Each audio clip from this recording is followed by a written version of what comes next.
Quick interruption because this fixes all content creator problems. If you're consistently adjusting your camera, losing framing when you move, or re-recording content because you drifted out of the shot, that is a waste of time and engagement.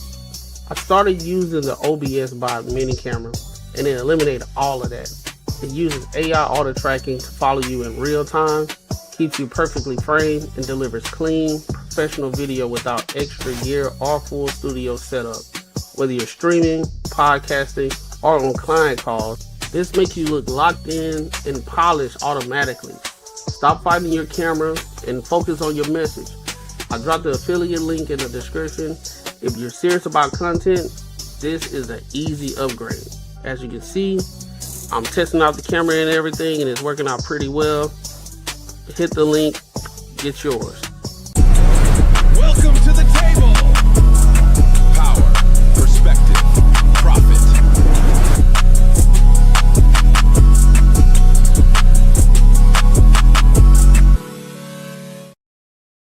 What up, what up, what up? Welcome to another show, one of the dopest shows on YouTube where we talk about everything under the sun, as long as we get back to the money, real conversations, and real solutions. I'm your host, Courtney Egg, and I got my co-host with me, Unbiasedly Raw, Macaroni Tony, and Marcus Courtney. And we got some guests with us today. What's up? What's up? How y'all feeling? Hello. I think I'm going through something like a midlife crisis or shit like that. I don't know. Ashwagandha is good for that. I think you're too young to be going through a midlife crisis. Literally. Listen, I want to go ahead and dive right into the topic. Because it was good before we started the live. So before we get there, make sure you like, comment, and subscribe for the algorithm, and make sure you hit the bell notification. All right. So let's get to this topic because we was having a conversation before we started the live, and Jessica brought it up in regards to midlife crisis. So the question is, do women have midlife crisis? Now, anybody who want to start off can go ahead. I'll start off. I think women do have a midlife But crisis. you're not a woman. He said anybody, but go ahead. I thought it was a question for the women. Well, he said anybody. He ain't say, hey, women. I'm just messing with you. Go ahead. Nah, you got it. I like to hear this take. All right.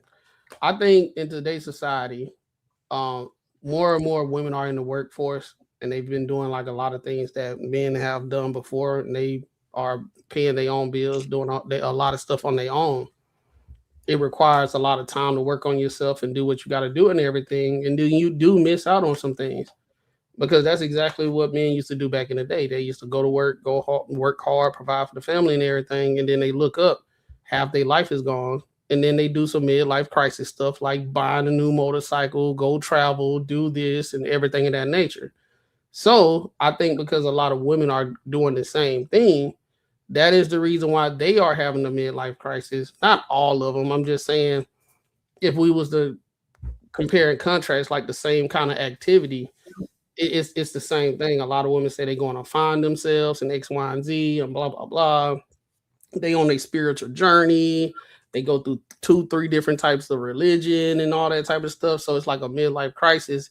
And then, but I think what it is, they like to categorize it different because they want to give the details of the why they doing. But nobody ever asks the reason why the man has their midlife crisis. It's just you a man and you going crazy. Instead of actually sitting down like, why are you acting like this? Or why are you doing the things that you do? Why are you making these purchases? And he'll sit down and say, well, I did this, I did that. I was told I was supposed to do this and X, Y, and Z. I had some good times. I had some bad times. And I had to power through it. And I never had really time for myself. So that's the reason why I want to do the things I'm doing. And that's the reason why we always have these conversations, because women do not actually want to have conversations with men. So they categorize men as not a shaming tactic, as a bad thing, as a midlife crisis, because there's some kind of shame attached to it. That's the reason why they don't want to categorize their midlife crisis as such. Yeah, I think for men's midlife crisis, if you want to call it that, it's not necessarily how I feel how women do it, because when a man does it, if he has a family, he's not trying to get rid of his family. He just wants to get some more dope shit. Like, he might take a couple of risks here and there. I mean, a midlife crisis could be betting a shit ton of money on stocks, or like you said, buying a motorcycle, buying an old school car, doing shit like that. Not something out of your norm. But when you see, like, I don't think women do that. I think if you would call it a midlife crisis, they getting rid of everybody. Like, the kids are out, they're in college. You gone as the man. You're done. Now she's out. She's fucking, hey, I'm going to Costa Rica, hang out, chill, fucking couple months. You know, if you hear, you hear. If you're not, you're not. It is what it is.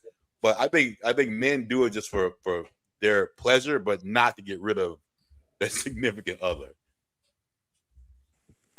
Well, can I just say this? Okay, so let's define midlife crisis. Okay, so what a midlife crisis? It's a crisis. It's a time of emotional stress and doubt in middle age, and so that's around 40 to 60.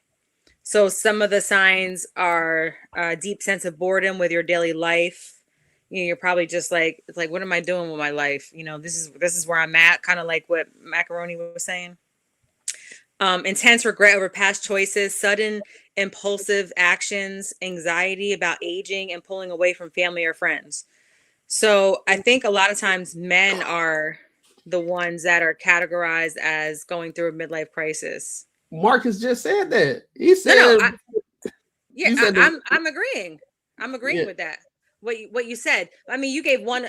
I wouldn't say just because somebody's going to purchase, you know, a boat randomly that they're going through a midlife crisis. There's a lot of things that go along with that. But I think the difference. Well, here's the thing, right? So as you age, you have a decline in hormones, which plays a major factor. And I think people just don't talk about that enough. Like, men have a decline in testosterone. Testosterone affects so many things. I mean, women have testosterone too, and they have a decline too, but it affects so many things. So I know people who have gone through it, and they're just like, they don't feel like they have a sense of, I don't know, maybe like belonging. Or I agree with Marcus about, like, a man, if they have a family, they're going to keep their family typically intact, right? They might go out there and do whatever they want to do to get attention from somebody on the outside, things like that. But women, yeah, they will throw everything away. However, it's a little different. It's not just a midlife crisis. It's a shift in hormones. It's still like, as you get older. So the decline in hormones affects your brain, it's brain fog. You can go through a depression. Like, that could start in their 30s, in their late 30s, and it could be a 15-year span. Was that one of the things that's on the list of the categories of midlife crisis hormones? I think only the testosterone will affect in the man is him not just want to have sex as much. Everything else is still fine. No, and I do think that's not true. I do disagree with you on that one. I do think we do talk about men testosterone all the time, because that's one of the number one shaming tactics women say when men get older. Y'all can't get it up. Y'all need Viagra, X, Y, and Z. Okay, well then women know that, so it shouldn't be an issue. They know it. But you said we don't talk about it enough.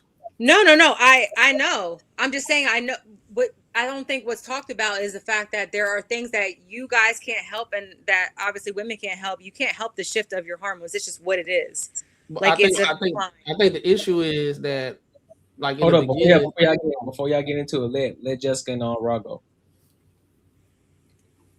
Yeah, well, I rarely hear women like trying to shame men about losing testosterone. However, we do know there's been a huge decline in men's testosterone, and that even goes prior to y'all hitting, I guess, a midlife crisis. But you don't think women would like? Let her finish the thought, bro. Let her finish the thought first, bro. No, if a man's having issues in bed, a lot of times, I mean, this is another topic, but she's looking like, a lot of women, then they'll start to feel some kind of way about the connection, about themselves, rather than going in and putting shame on him.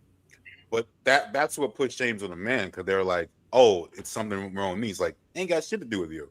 But then it's like, all right, well, no, it does. Then it becomes a whole bigger issue. Nah, but I mean, this could go into another thing. But men don't communicate with them, because if they are like shameful or feeling some kind of way about it, they're not communicating. They're not telling the woman, "Nah, it's me." Do you think a woman's gonna believe that? And let's be honest, women these days aren't really receptive to or even nurturing in that way to accept what a man is saying. It's an embarrassing like to share with somebody that, I'm sorry, I can't get my dick up.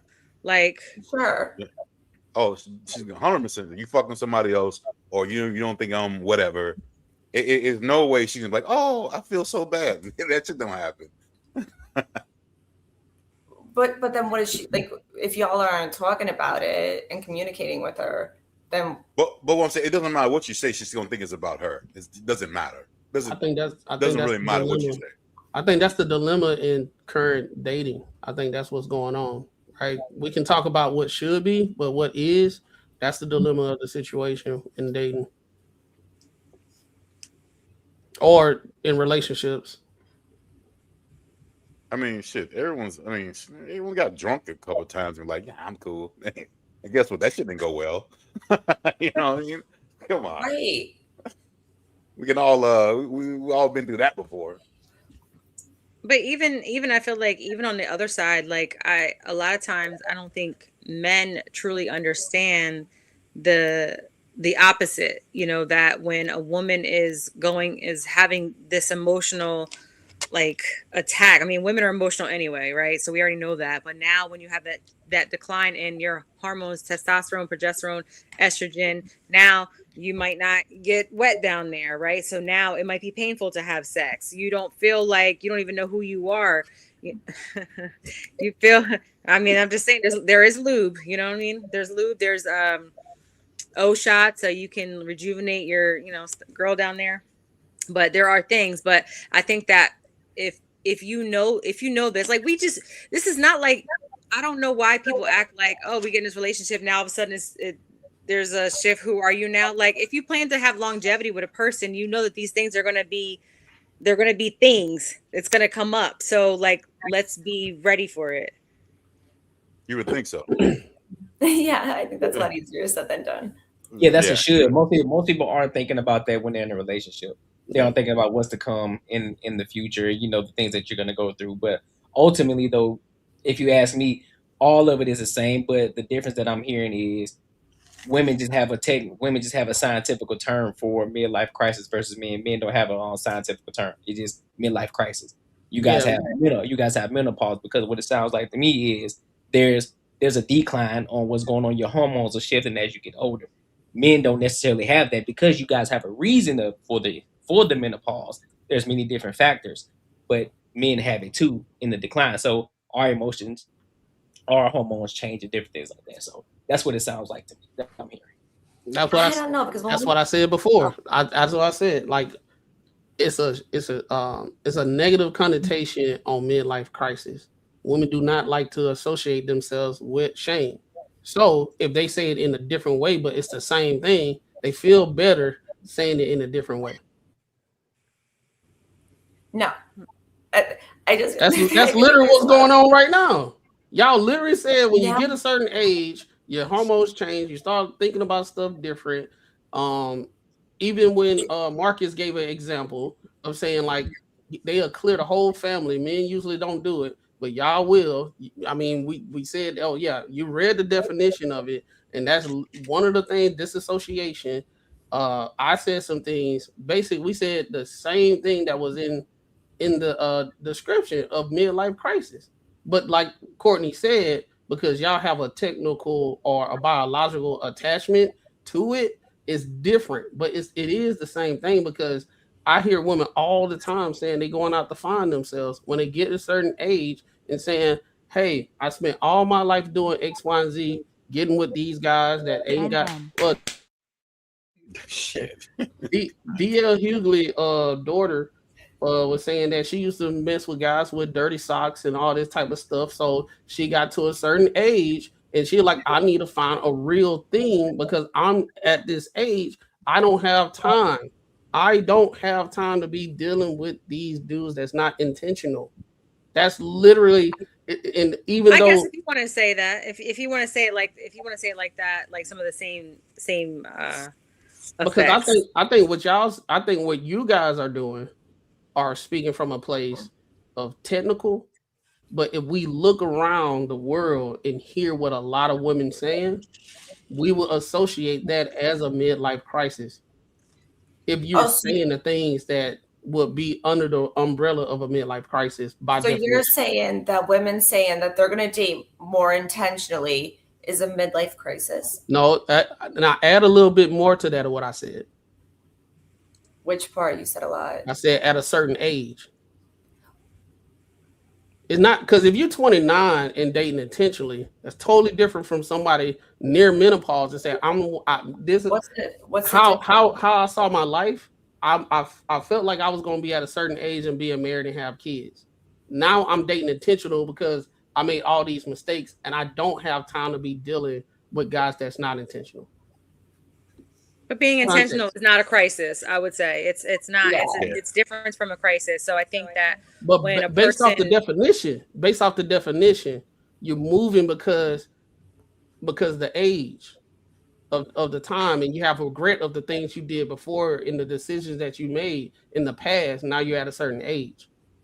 I mean, I don't mean to be like, but that would almost be a good thing. But I don't think that's what women are doing. I mean, no.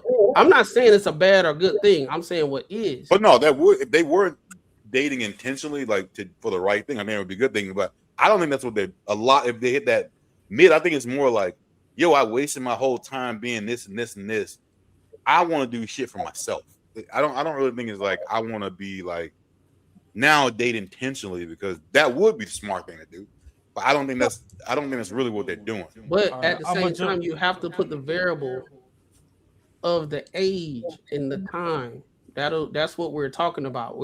It's like we're taking that away and we just listening. We just trying to put in dating intentional. No, the context of it goes along with the context of the definition of the reason why they are dating intentional. It's not because they came from a background and they saw their mom and saw their dad. So I'm being intentional because I see other women making bad decisions, getting with certain guys. They making the same decisions of them, and then they get to a certain age and they say, hey, I'm at this age. It's time for me to make different decisions because previously I made wrong decisions. Now I'm at the age I don't have time to deal with AS dudes that's wasting time in X, Y, and Z. So I'm gonna just break it down from my perspective. Women don't have a midlife crisis. Their whole life is in crisis. And what Macaroni's trying to do is talk about midlife repair. Midlife repair, midlife Once repair. once they get tired of living in turmoil, now they're trying to repair on the back end. They're always in crisis. They have a period. We overcoddle women for a good reason. I mean, we like them, so we overcoddle them. But they do a lot of complaining their whole damn life. We have to discuss and deal with it, whatever. There's a burden of performance on men to where women, okay, once they hit puberty or whatever, everybody starts coddling them. Yeah, you got your creeps and whatever that try to prey on them, but for the most part, everybody coddles them. It's the reason why a woman can go punch damn near Brock Lesnar in the face right now, and the skinniest dude in the neighborhood will go and try and fight him if he tries to do something back, knowing good and damn well she's been antagonizing the shit for the past 3 hours. So they get older and menopause hits and all that, and they run out of steam in the cooter and whatever, and now they trying to do midlife repair. They shit been in shambles. That's why they tell you that you sassy if you try to find peace. Peace gives them anxiety. They have to keep a healthy level of chaos around to function. Men, on the other hand, we have a burden of performance on our shoulders to where we always got to look out for the next person, look out for this, for that, whatever. If y'all want us to start dating y'all at the age of 16, let's just say, let's throw that in high school, 16 or whatever. Y'all still not going to go for the broke dude in school. Y'all going to go for the dude that got a little bit of money. He got to at least be able to buy you a rose every other date. get you some pizza slices or whatever until he graduates to something else. So there's a burden of performance.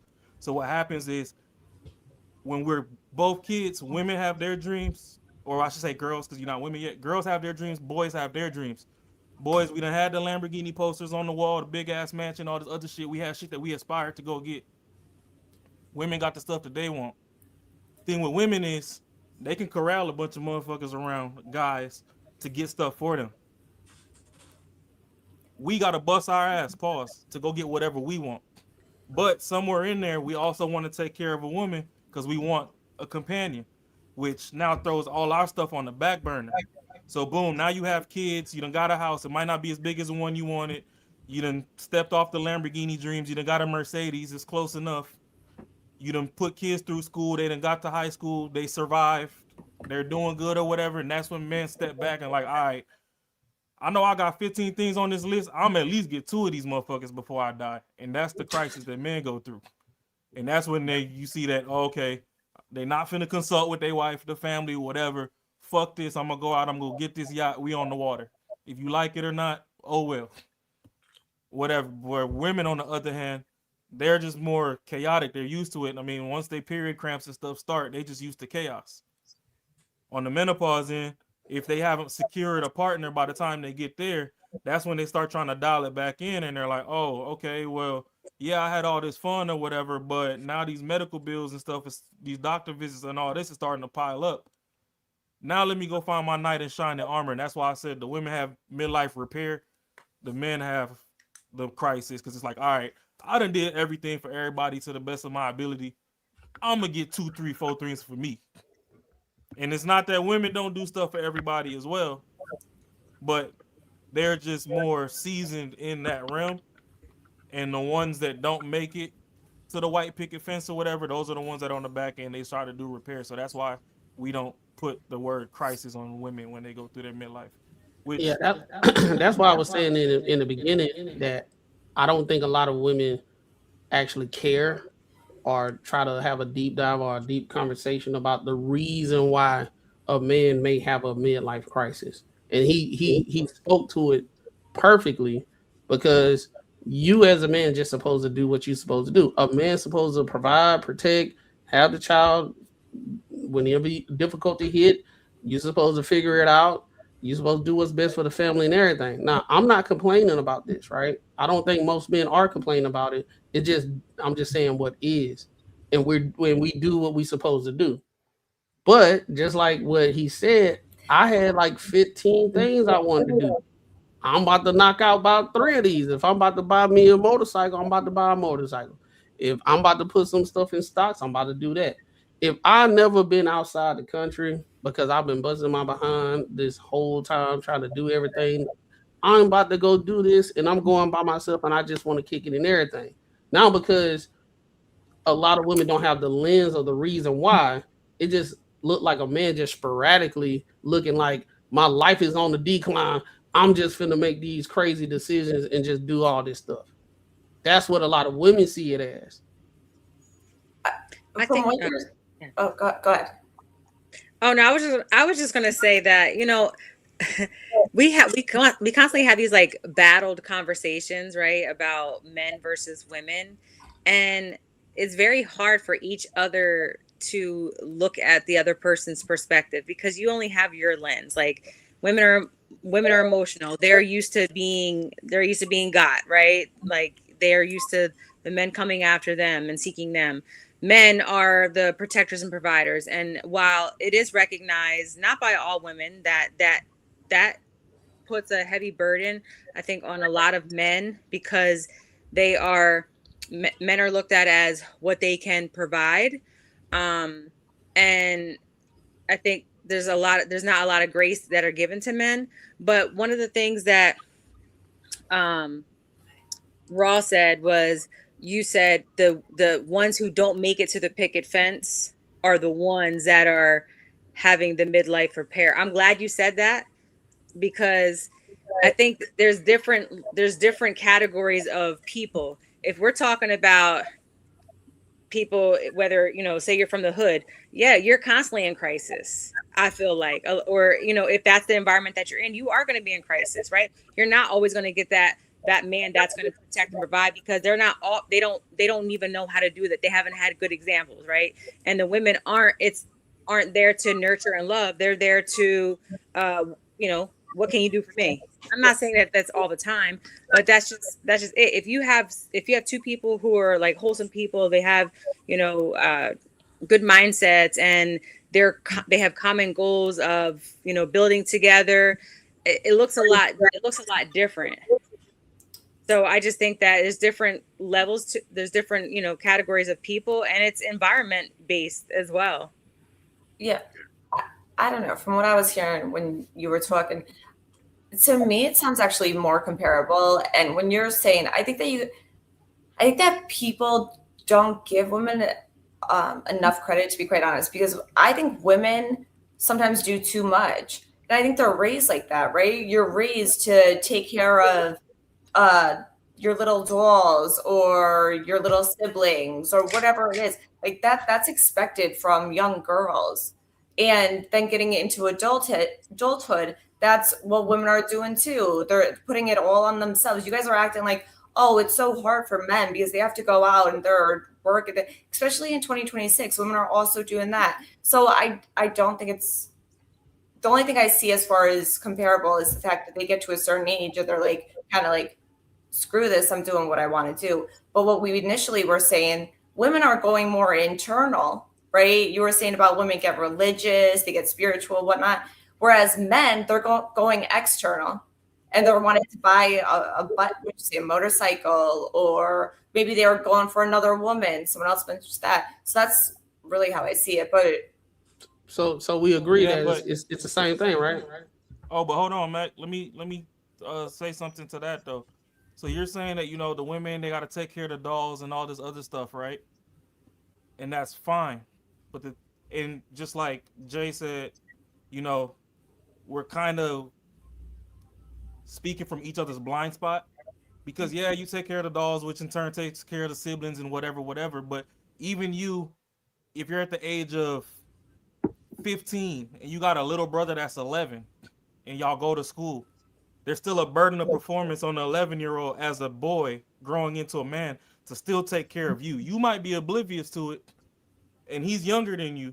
And at home you're supposed to take care of him, but once we leave the house, that young man is still responsible for your safety. So that's why I'm just saying, like, and just Jay said we speak from each other's blind spot, so we don't know the experience from the other side. But just if I'm gonna speak in generalities, even if that 11-year-old can't hold it down for you when you 15, the whole block of men will still jump in and help you, even if you're in the wrong. Guys just crash out, and that's another reason why self deletions and all this are high on the guy side, because like shit, if I done tried the whole alphabet A through Z and nothing worked, fuck it, I'm out of here. Like, clearly I don't know shit. You know what I mean? Whereas women, if you show that you're in duress long enough, you get 5, 10, 15 people to come pick you up. And I guess that's just where it's a blind spot to me, to where I say, y'all aren't necessarily in crisis, because to me, a lot of women do choose their plight. There's somebody that'll pick you up and put you up. But ideally, sometimes you overlook those people because you want to have fun, and fun comes with consequences on the back end, which leads to repair. But that's my opinion.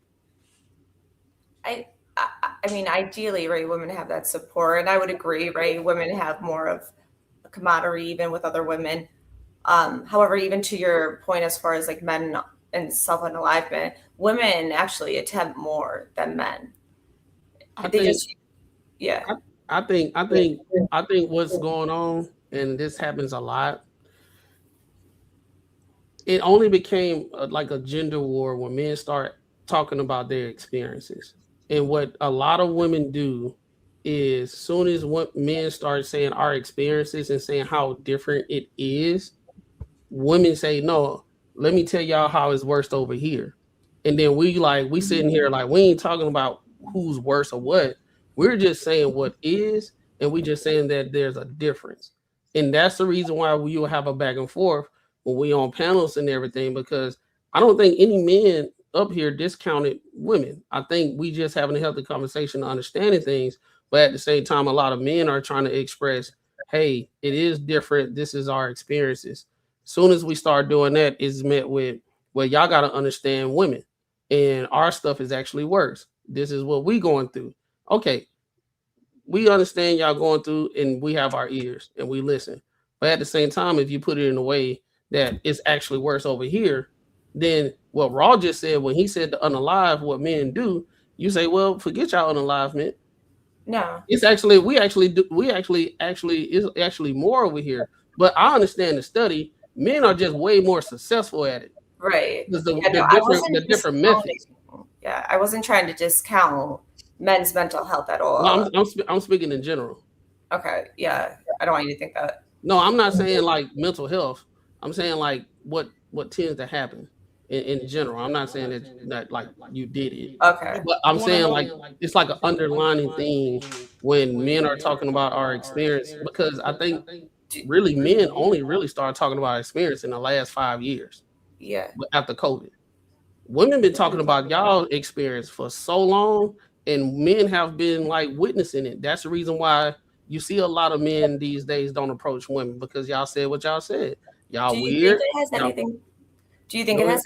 Sorry. Do you think it has anything to do with the fact that, being that women, because the way conditioning, programming, the way they're grown up, they're more empathetic, so they.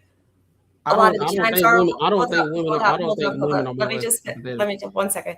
So women are already like they're more empathetic. They're already caring about men's feelings, even before y'all were talking on it. Like women, they should. They should. I don't think women are more empathetic. I don't think y'all are empathetic with men. This is just me, because anytime men start talking about stuff like some real stuff as far as our experience on our day to day, women, not saying you, not anybody on this panel, just speaking in general, they throw us off and say y'all need to go to therapy. Don't hold all that stuff in, and then they give us lectures of why we need to go to therapy. So now we can't even talk about what we talk about, because at the end of the day, we are being raised in the same households y'all being raised in.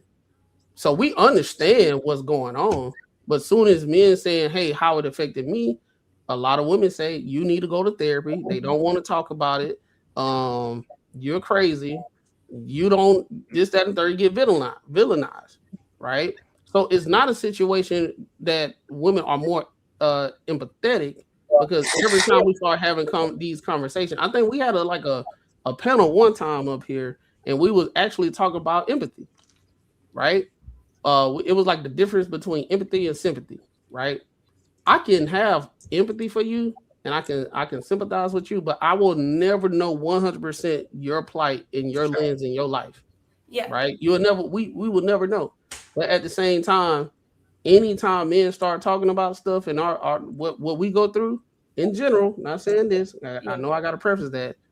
We got to talk about women now. So guess what? So and I'm gonna say this, and I'm gonna leave it alone. Guess what men do? We shut up and just sit back, because we already know what's gonna happen when we start talking about our stuff. And then y'all say we don't know how to communicate. I'm gonna jump in real quick before she rebuttals.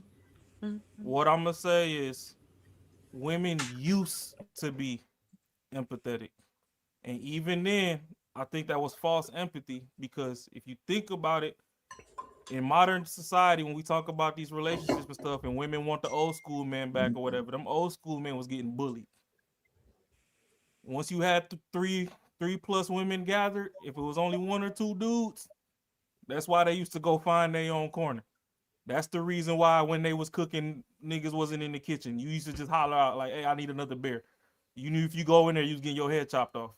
But the reason I say the empathy is fake and it don't exist anymore is because with the rise of feminism, we can see on all these platforms now that there are women that they'll go during their pregnancy, go get an ultrasound, and if they see that little wee-wee dangling, they canceling it.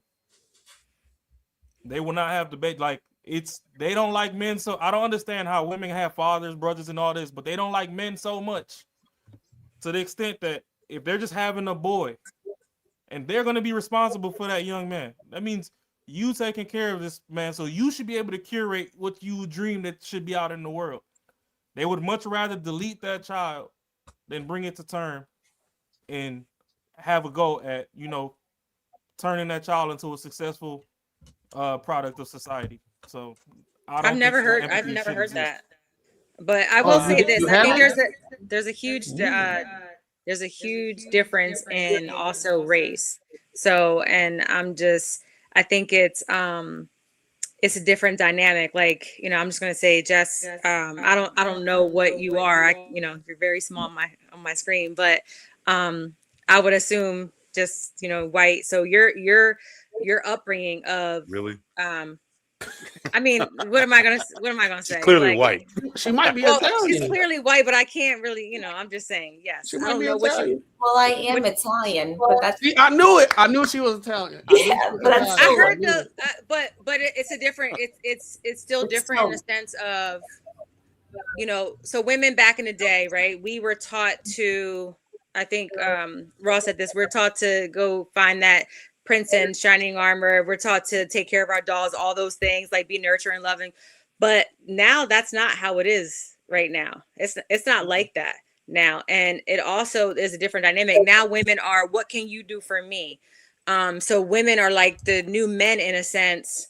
They want traditional men. They want a man to protect and provide, but they're not willing to play their role. And I think that's a major disconnect, but also with race, because, I'm biracial. So I've seen it on both sides. I know, my mom and stepmom were white, and my dad wasn't playing no games. They knew what their role was, but there's other women, and I'm not saying this is always, but I'm just saying some of the things that I've seen, right? Some of the Black women have issues with that. Like, I'm not making your plate, right? Why would I make your plate? I've just seen it for myself. And so I think that we got to take that into consideration. And so a lot of times men don't have that safe space to be able to share certain things with a woman. Like when they come home, it's not like a safe space. It's, why do you have an attitude? You can't talk to me, or this, I need this, need that. I see this all the time. I work in the social service field. I see these things all the time. I think the smartest thing is a dude to understand that you can't share everything with a woman. I don't do that shit. Like it's because it's gonna get you nowhere. Like honestly, like at some point you just gotta be like, you gotta adapt to what it is. And I think as men, we should understand like a little bit how women think, because I know women are gonna fucking hate this when I say this shit. But every man, when they're a kid, thinks exactly like a woman does. Like 100%. I remember, I'm just tell like a little short story, like real quick. Like I remember like during the summers, like all the parents would take turns taking us to the mall and shit, drop us off, whatever. I was going to the mall one day with my friends. I needed money because we were gonna go to the food court, whatever. No, like my mom's like, hey, go look at the couch, see if there's any money there. Boom, there's no money, whatever. I got to go, whatever. I'm going. I'm feeling like, you know what? My parents don't give a fuck about me, whatever. My friends would bail me out, get me food, whatever.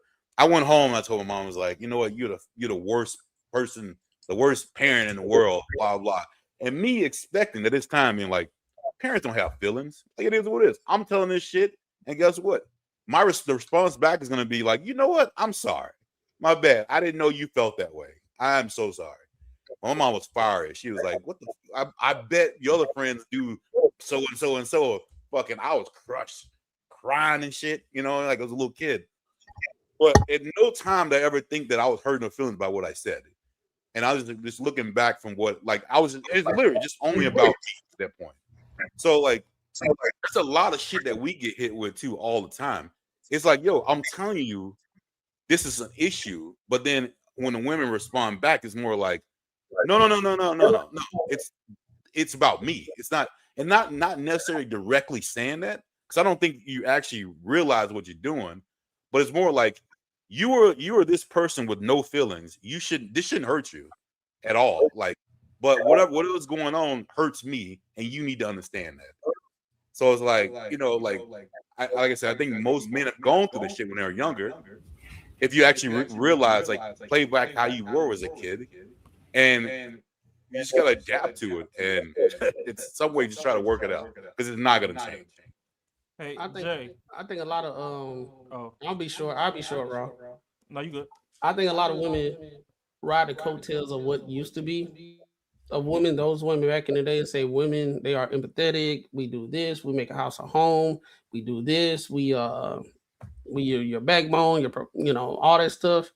I think they ride a coattail of the idea of what women used to do back in the day, but the actual action in today's in the messaging of today and the literature, even the literature of the day is nowhere near what it was back in the day. Nowhere near. You can actually read right now, right? It used to be newspapers. Right now it's Instagram, social media, YouTube, X, all that type of stuff, right? Now we got the music, you got books. You even had a woman that said she's going to write a book how to leave a good man, right? So if you put it in that perspective, right? Because we covered it on the show, Jay. We actually covered it on this show. It was like this show. Well, it was this lady. She was talking about her experience with a guy, and she said she left a good man. And then she did a whole segment, and then she was like, she's going to write a book on how to leave a good man. You got other women out here saying just because a man is a good man doesn't mean that's the man for you. This is actually being pushed out. So if we can hear this on a day-to-day basis, how can we then look at in general most women and say they gonna be the ones that make a house a home? Right? Because I agree. You can't. if I'm gonna do my part and she's saying she's gonna make a house a home, but in a general sense in today's society, probably a little younger than us, that just because he a good man, I'm gonna leave if he's not my good man. Like what's the point? Right? Now I ain't saying like all fail, like men shouldn't try to get married and nothing like that, but it's just one of those things when we have these conversations. And like I said, men only been talking about what we've been talking about for the last 5 years.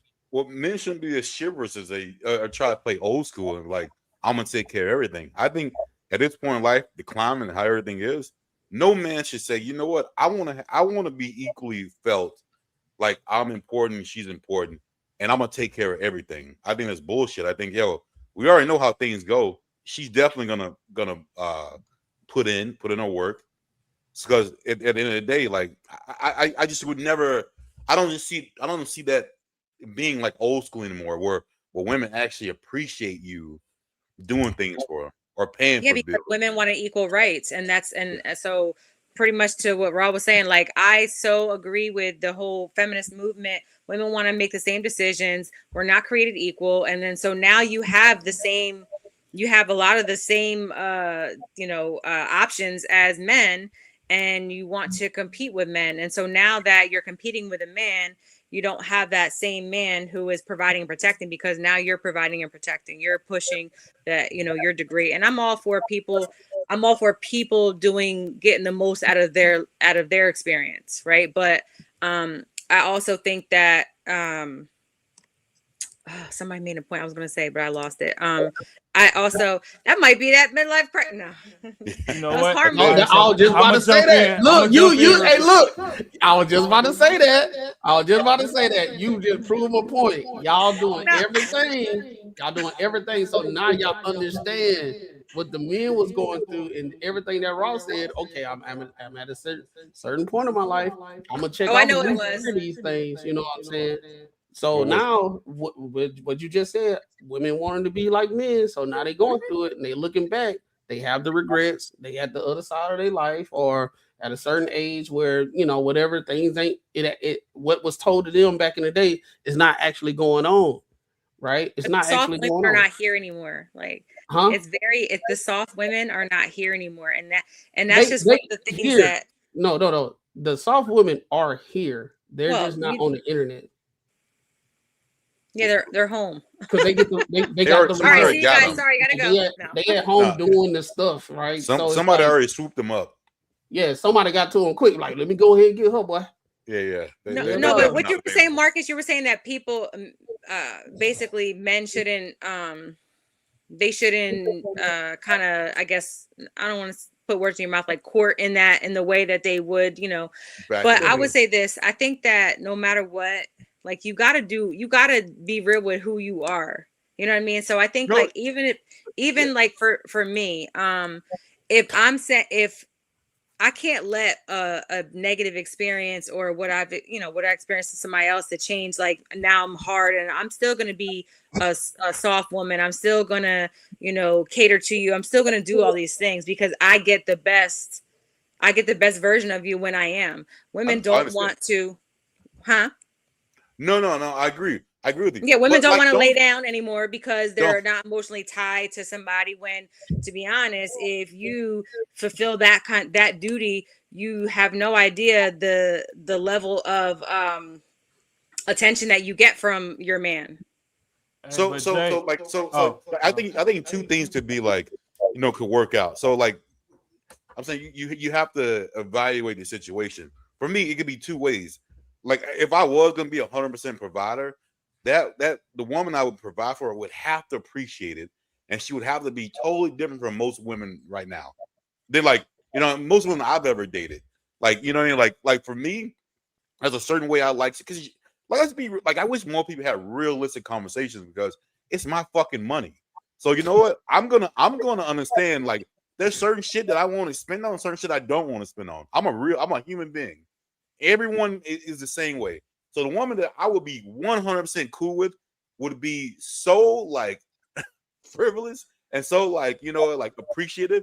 I would have to make her go buy something. And that is typically not the way women are right now. So, Yeah, hey, gimme. yeah. So how it is now, you like the name brand shit, cool. You make your money, I'm fine. But I know if it was my money, I'm gonna be irritated. So that won't be a good relationship. So I think like you have to just evaluate like what makes you work. So I mean, it could go either way. I could do that, but she would have to be a certain kind of way. Or if I don't do it, she has to be a certain kind of way. So I know Raul was gonna say something. Marcus, you just messed up because you just said a woman should appreciate something that you did. yeah. Okay. Yeah, well, that's not gonna happen. I was about to say, well, we should. No, that's what I'm saying. Like a lot of women, when he made the comment that he want to be with a woman that appreciate the stuff that he did or that he do or does, I didn't heard plenty of women just like appreciate. That's bare minimum. You're supposed to do it. That's what you're supposed to do. That's what you're supposed to do. Even worse when it's a divorce and she take half of your shit. And it's like, well, hey, I deserve that. No, you didn't. You don't deserve that shit. Hey, look, Courtney is smiling because like that's true. Like what? Like I want a woman that appreciate. I'm saying it's a great segue. It's a great segue for the next. So I had stuck a pin in something that Jay said, which I wasn't really trying to do, but since we brought up race, what I was gonna say in the race department, with most of us up here being black, is I don't understand why we do what other people do and we follow the trends of general bullshit, because if you want to really speak to it, it's a lot of trickle down bullshit that comes down the pipeline, and for some reason we just the king of the Olympics and we take the torch and really fucking light the city on fire or whatever bullshit come down the pipeline. Just like feminism, that was a white woman that wanted to get away from their man. When we had Black Wall Street and all this other stuff and we was building, we were the richest people in the fucking country. It's documented, it's proven. That's why every time we get together and we start to build something, they come blow it the fuck up, because they don't understand why we can be so successful from scratch with no worries. Like, we make shit look easy and it frustrates them. So for modern society to come through and take all that bullshit and put it on us, it's really whack.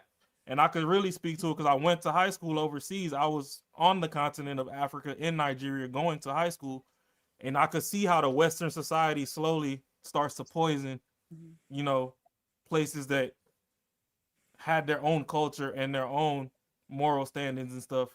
And once they see our stuff, it's like, okay, yeah, everybody out here is like, oh, well, twerking is cultural. And no, it is. They be shaking hella ass out there, and I love it.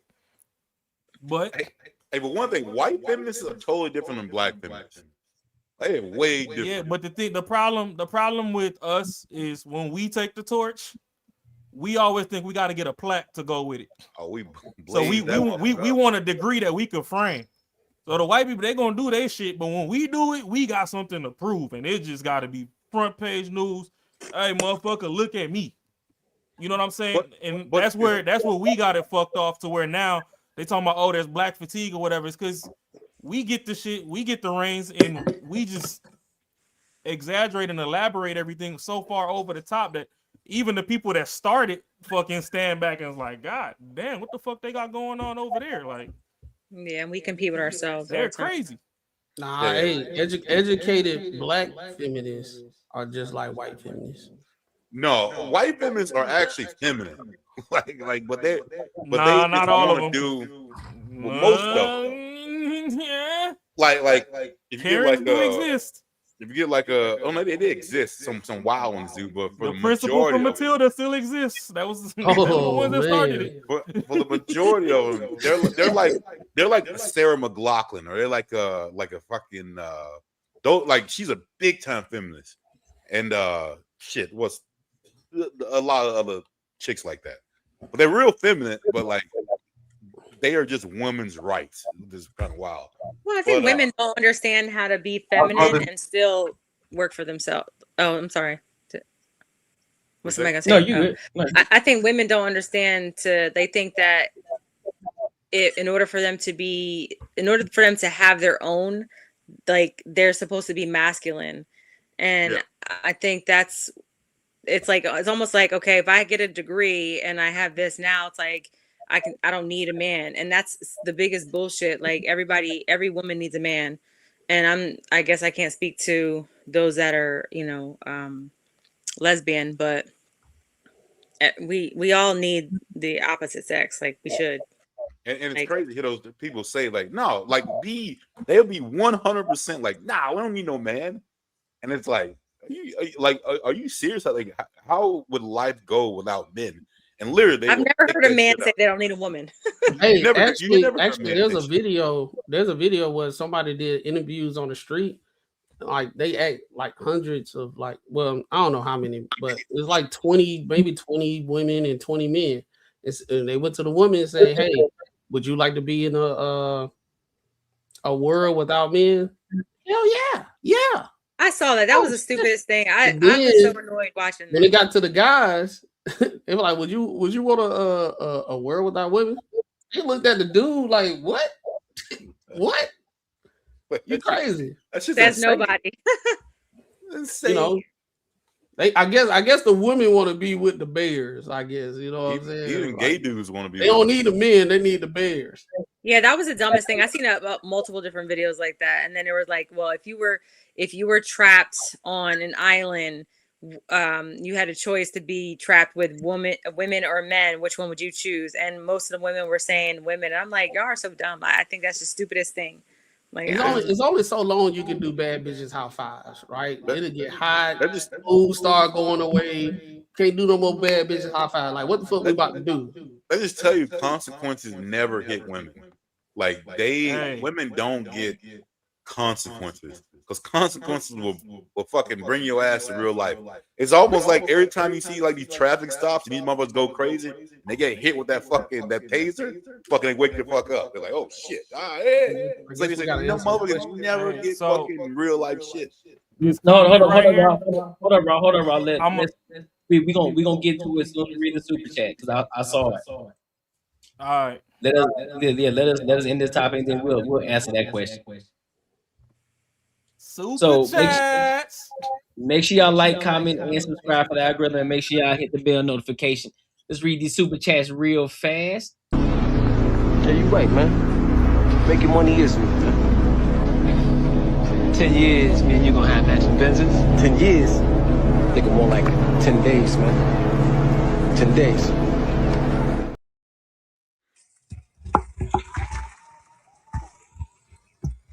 Shout out to Spaces for the $5. Buddy says, yo, just paying my dues so I don't get fined. Courtney over there drinking that holy water. Hope you can pull up to Dallas, my boy. Keep grinding. Oh, for sure. Listen, I will be there, bro. Understand, I will be there. And I appreciate I'm gonna be there. I appreciate you for the $5, my dog. All right. Oh, man, give my $5. All right, bro. Man, give my $5, man.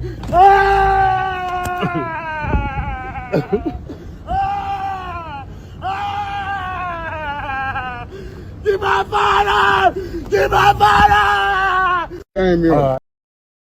Told you it's gonna be me, bro. Appreciate you, big dog. And shout out to the girl lady Zyrax. She said, well, appreciate you for becoming a member. I appreciate you. You already know we love it. We love it over here. Shout out to you again, Lady Zyrax, for the $2. She says, enlighten us on what's wrong with feminism again, please. So anybody want to enlighten her on what it is? Go ahead, Rob. All I'm gonna say is what's wrong with feminism is y'all turned it into a hate campaign. If y'all can remove the hate and actually let's start addressing some bullet points, it might be all right. But y'all turned it into hate. So that's what's wrong with it. I ain't gotta elaborate. None of that. When you learn to take that hate out of it, we might start getting somewhere. But when you got that hate, all this girls bullshit, y'all be cock blocking, trying to fight dudes and whatever, and you don't even know if the dude is trying to help somebody and all that. That's what's wrong with it. Y'all be misjudging and misreading situations and escalating it beyond what it needs to be. And I'm gonna just leave it at that. What's wrong with feminism? It started as something. Yeah, is that me? No, that's just wrong when he unmute. But go ahead. Oh, yeah. What's wrong with feminism is at first it started as something, but now it's not about equal. It's about being superior.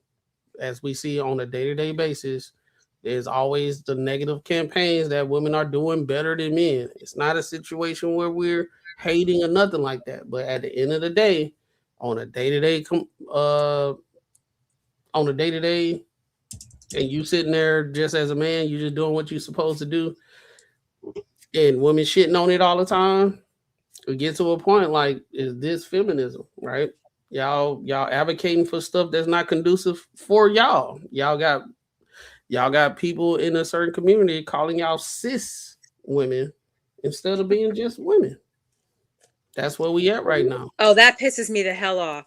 Right? So you got that pisses me the you hell got people off. of a community telling y'all what y'all Should. should assign y'allself when y'all are women that from beginning all the way to now, they telling you how to re-categorize yourself. When Like, you I'm not as a just a woman woman. deal with you as a woman is dealing with what you've been dealing with since birth. You cis. And now it's one of those situations that somebody say, you know what, I'm about to transition, but I'm about to call all y'all cis and y'all jealous of us. That's where it's at right now. But they're called there's no pronoun, right? They're just women. But then y'all cis. That's how you That like shit determine the sounds difference. so- It's so crazy as fuck. stupid. And Like, everybody how gets women to go do what along they with that want to shit. do. How women go along with that shit is fucking it boggles my mind. I know. I would be so pissed if a white dude say, "Yo, man, I'm black." I'm like, "Yeah, brother, you black." And also, get the feminism, fuck out of here. Feminism have gotten y'all to a point where y'all can't even appreciate a man. And y'all can take it how you want or whatever. I know y'all gonna be talking about all these ain't S shit guys on this, that, and the third. We talking about can't even appreciate a good man because, like I said in the beginning, it's a woman creating a book how to leave a good man. Go ahead. Go ahead, Jake. I don't even get it. Go ahead. No, go ahead. No, I was gonna say there's this like little video, and there was this guy on, I think it was on TikTok, and he was I don't know if he's going through the change or what. I don't know. He has Adam's apple. Okay, he looks. Oh, sorry, it's my granddaughter. You gonna say hi? Is that gonna get some likes? I helped you. Can I help you? Mommy. She wants to help me. Can she help you? You can't help me, baby. Sorry. She doing all that so she can get something to eat from grandma. She know who to ask to get what she want. Don't call me grandma. Give her $2. Don't call me grandma, honey. She want the ice cream. It's honey. So no, so this video, this guy was he was going to different restaurants and he was getting so mad because he has a masculine voice but he was dressed up as a woman and had makeup on, and he was just, and they were calling him, like they were saying, "Oh yes sir," and he was getting so mad, and I'm like, You are so stupid. Like, you sound like a man. They're respectfully addressing you, but that's still not good enough. And then it's like, oh, women don't own periods. Like, how you guys get to say, like, just because you're a woman doesn't mean you get to own a period. It's like, what? Yes, ma'am. I think Candace Owens, even though I don't like a lot of shit she says, has the best view on that shit. Like, I'm not gonna fucking change my shit the way because you want me to adapt to how you're feeling. Fuck that. I'm not changing my reality because of you. I think the problem, I think that a lot of times too, when it comes to feminism, it always has to involve a man in regards to what he did wrong, or there's some sort of competition that comes along with it. It's like, listen, Shorty, we're not in competition with you. We ain't even on the same playing field. You are great at what you do as a woman. We are great at men as what we do. We are not supposed to be the enemy in this aspect. If you want to, I would be 110% honest with you. There are a lot of men who want you to be great. Most men want you to be great. We're not your enemy. But the fact of the matter is, when you come at us and tell us, oh, you know what I'm saying, you're doing the bare minimum, or these men ain't ish or whatever. Now, when you start to attack us, guess what we gonna do? It's like, okay, well, we getting tired of hearing you talk about us. So let me tell you about the gripes of you. Let me tell you about yourself really quick. And then you don't like that. That's the problem with feminism. It's not no man is holding you back from being great as a woman. We want you to be great. Most men, y'all talk about how great y'all are when you got your jobs, you got your own. Most men love that. Cool, do your thing. But just don't try to compete with me. If anything, if anything, you're gonna be with me, we're gonna do this thing together. 2 is better than 1. But if if my biggest enemy is the person that sleep next to me, then we got an issue. Yeah, and I think that, like, I just was talking about this a lot of times, women wear like their I don't want to say careers as a badge of honor, but it's like, I have a degree, and it's like, I should be highly sought, but it's like men are saying, no, we don't care about how much money you make. We're not focused on the fact that you're making, I don't know, $200,000. Like, we want still a woman that's going to be soft and loving and nurturing and have a safe space for us and do all the things that, a woman should be doing. Like, we don't need that status. Yeah. Kim West in the chat, she said, look up Google for the definition so we can get an understanding, so we know what it is. Let me enlighten you that we know the definition. What we are talking about is a snowball effects of the definition. We're seeing the results of it. The definition is one thing, but then if you want to have a conversation of what the result of that is, and we having a conversation of seeing things that's going on that even women don't even like, that disassociate themselves from feminism because they seeing the result from it, and it's a negative it's just a negative thing, right? So if we see the snowball effect and we call the snowball effect out, why are you telling us to go to the top of the chain to address that? Why can't we address the things of the effects of it? Why can't we talk about the effects of it to the point that of how it affected us on a day-to-day basis? Right. Well, the sad part about it, she's still saying that we don't know the definition.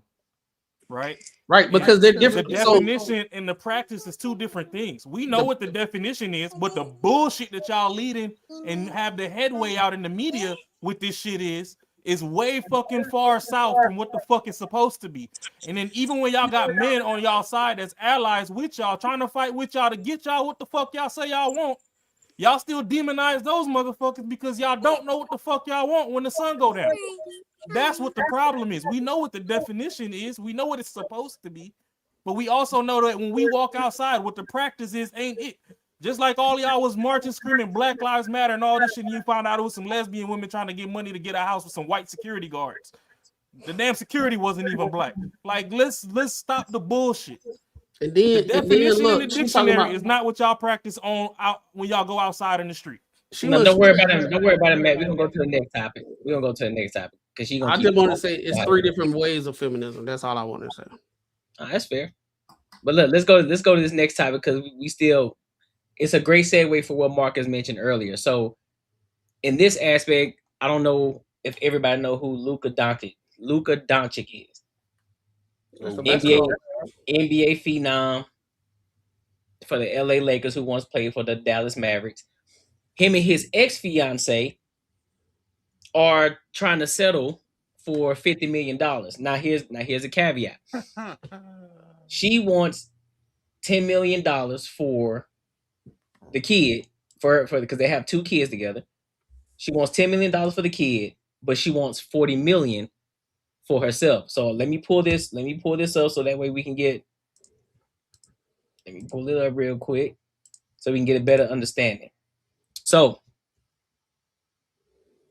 here we are. So Luka Doncic's ex-wife, Anamaria Goltes, says she wanted to settle their issues amicably. But TMZ Sports has learned she's taken their fight to Slovenia. And as far as she's concerned, the cost of the settlement is $50 million. So sources with direct knowledge tell TMZ Anamaria has filed a new claim in Slovenia, and she is seeking $40 million for herself. We assume the remaining $10 million is for their 2 daughters. Luka has said he'd do anything for his kids, so $10 million may be realistic for them, but the $40 million is a whole other story.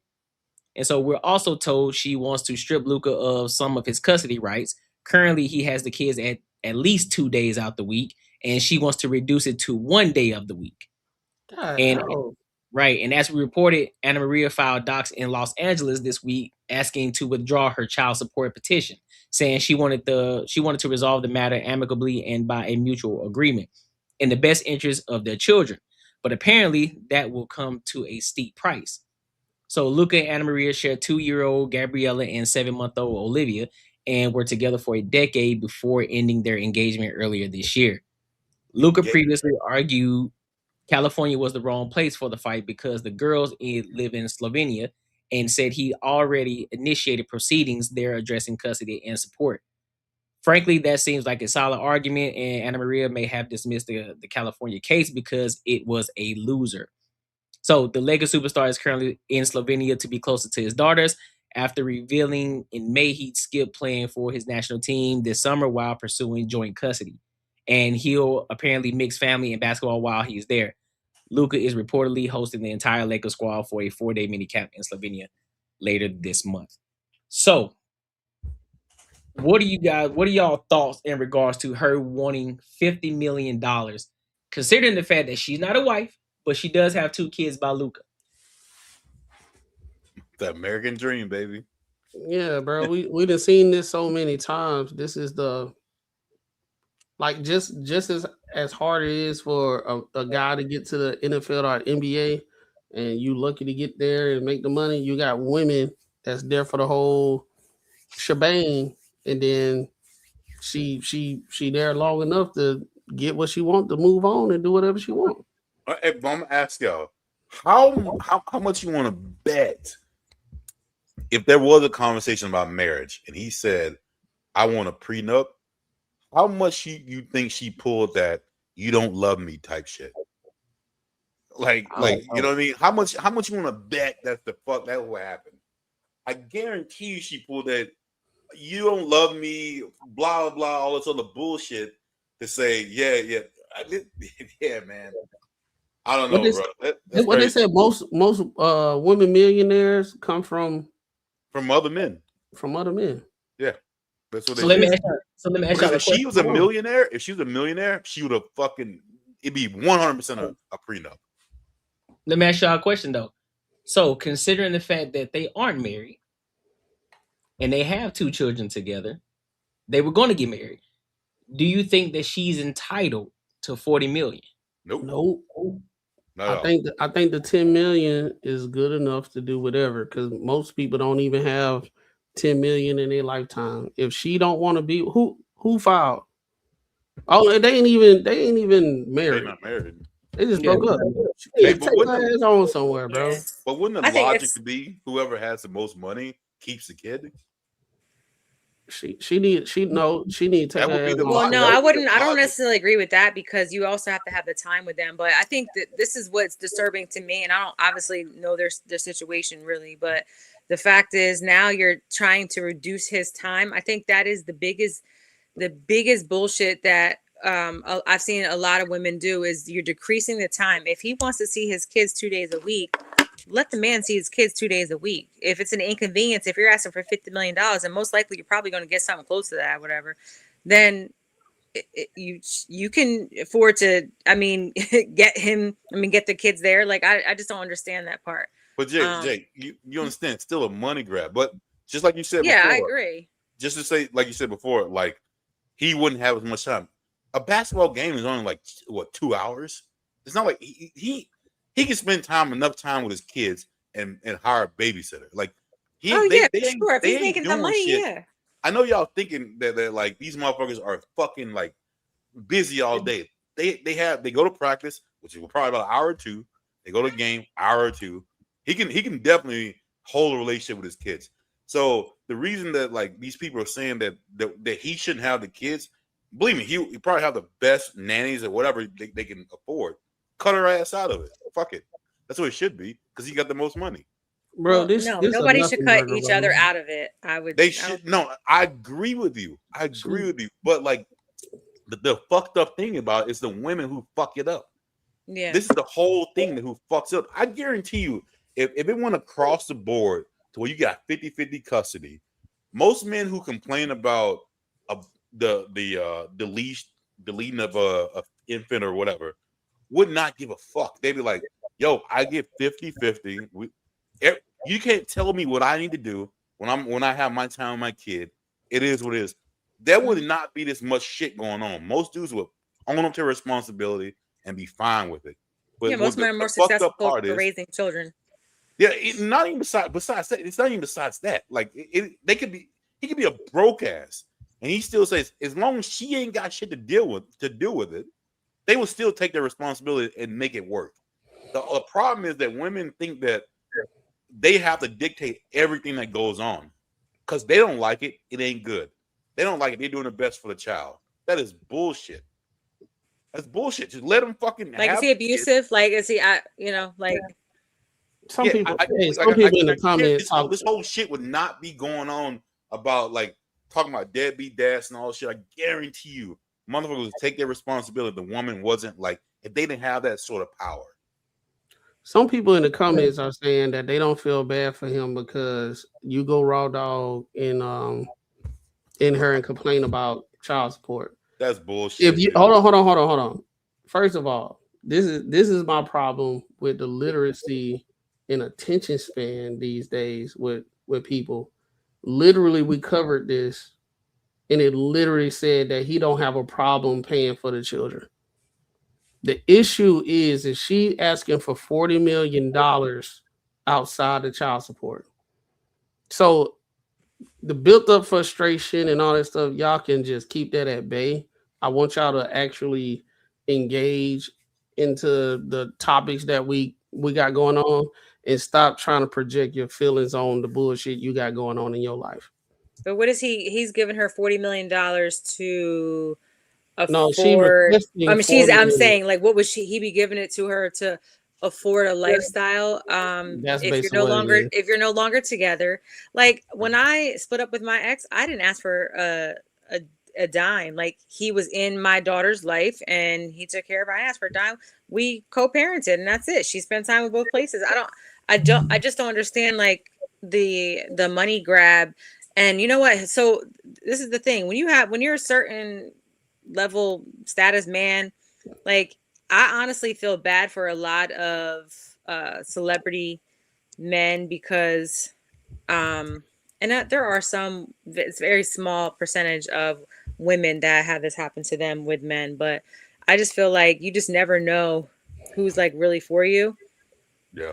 And who's gonna the money grab is they are separating for whatever reason, and she understands that she's not going to get the lifestyle that she used to anymore. So she asking for the most amount that she feel like sufficient for her to keep on that lifestyle. That's all. You got to go to work. Go to work. She don't know. You got to think about it. She going to work making. Let's say we gonna give it to her. She making $100,000, right? What kind of lifestyle she gonna have based off what she's actually in right now. That's the That's what reason why happens. When you leave the person, you leave the lifestyle. we get that, but that's the reason why she asking for that much. And that's what's going on. That's the trend, like currently, is when a relationship dissolves, they're thinking about, first of all, getting a high price lawyer. So she got to kick money out to the lawyer. So the lawyer gonna be about $1 million, something like that. You know what I'm saying? The retainer. So she want to cover that, and at the same time, she want to live the lifestyle that she's currently in. So she want to go ahead and knock the 10 million out for the kids. That's good for the rest of their life. But she want to spend money and do what she want to do for her life. That's the reason why she asking for the 40. But the thing about it is, she should have.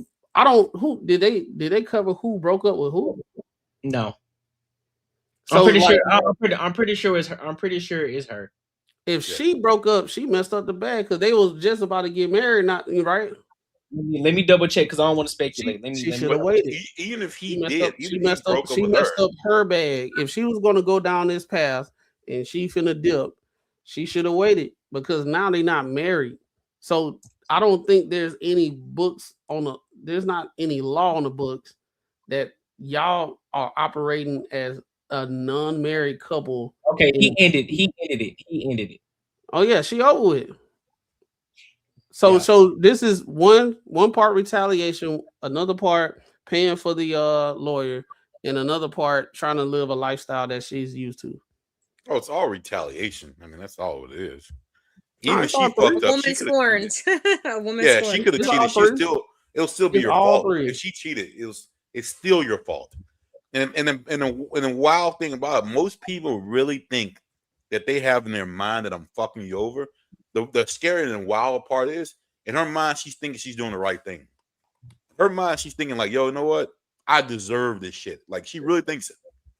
And that is the most wildest part.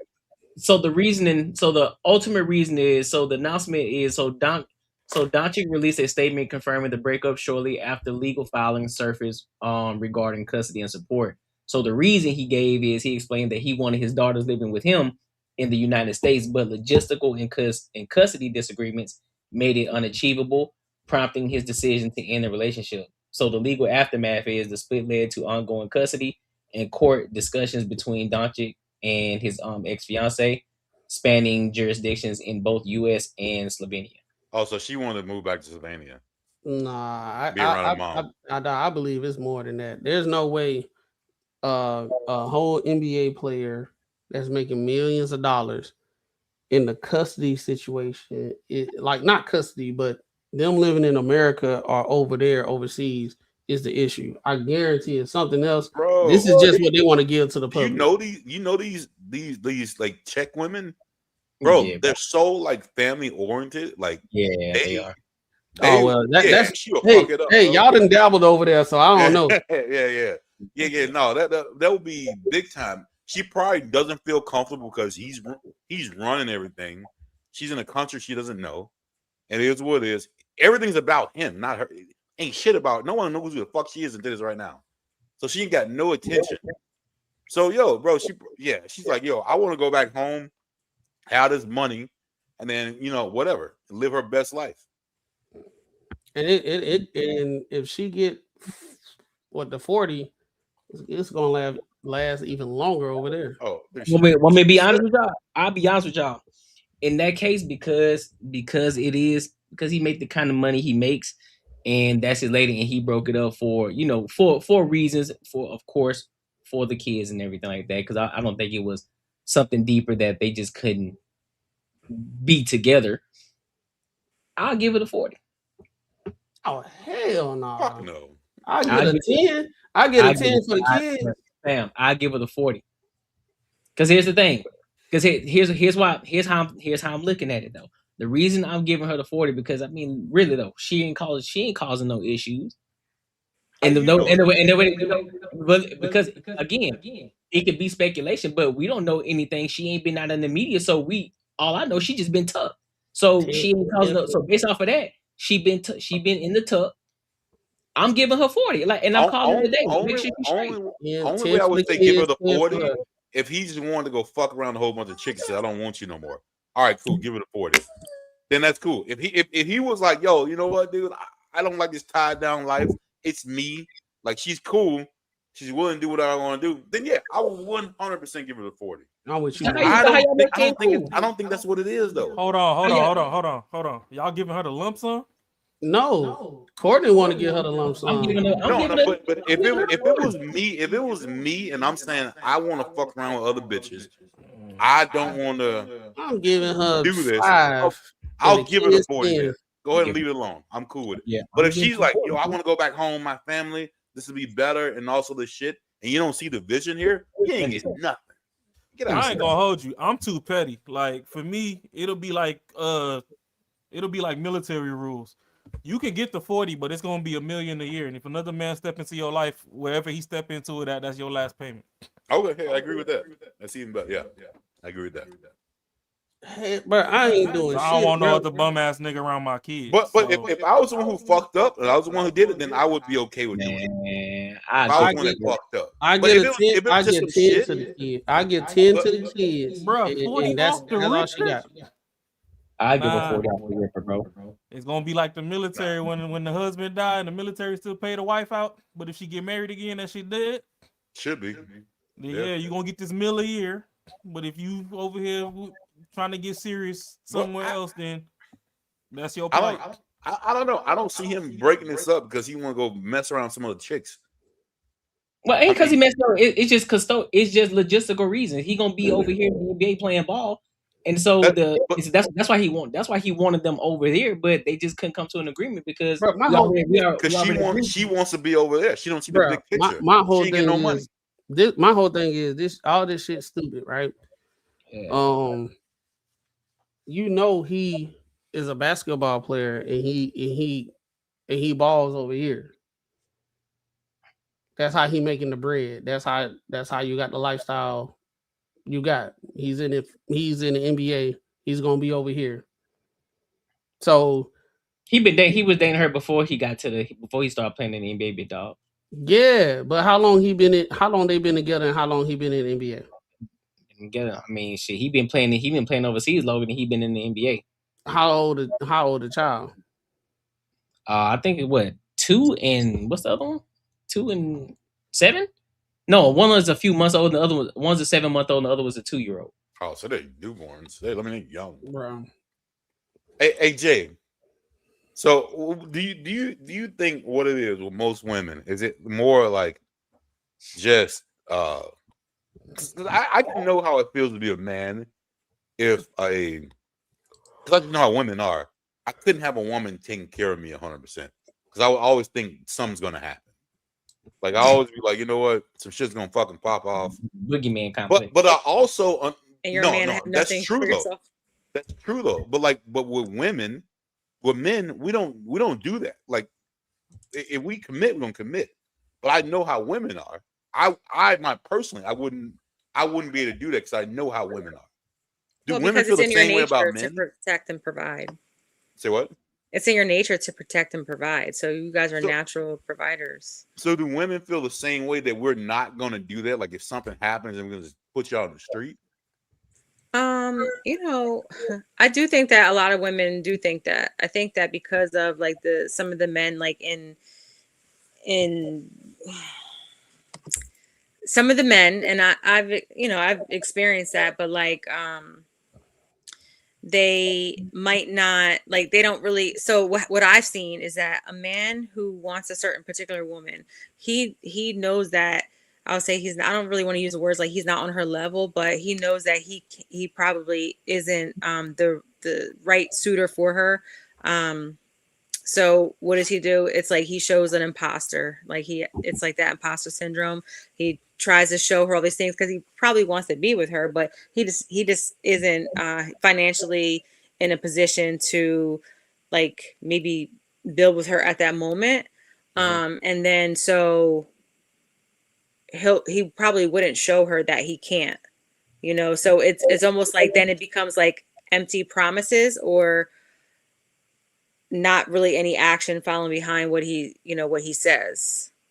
So, but if he was, just say if he did take, like he was proven to take care of everything, it's like her reasoning, because you see a lot of reasoning with women. It's more like either I want to go back to work, I want to do something. Oh yeah, I still want to have my own money. I want to do something. Yeah. Is it more because they think like how it would be if they were in control? Like, this motherfucker stop doing shit, I'm gonna be fucking done. They was raised that way, bro. But that's really what it is. It's like, yo, like if you stop doing something, it's like, why the fuck would he do this? So it's almost like you think by the same way that how you would handle the situation. They was raised like us, bro.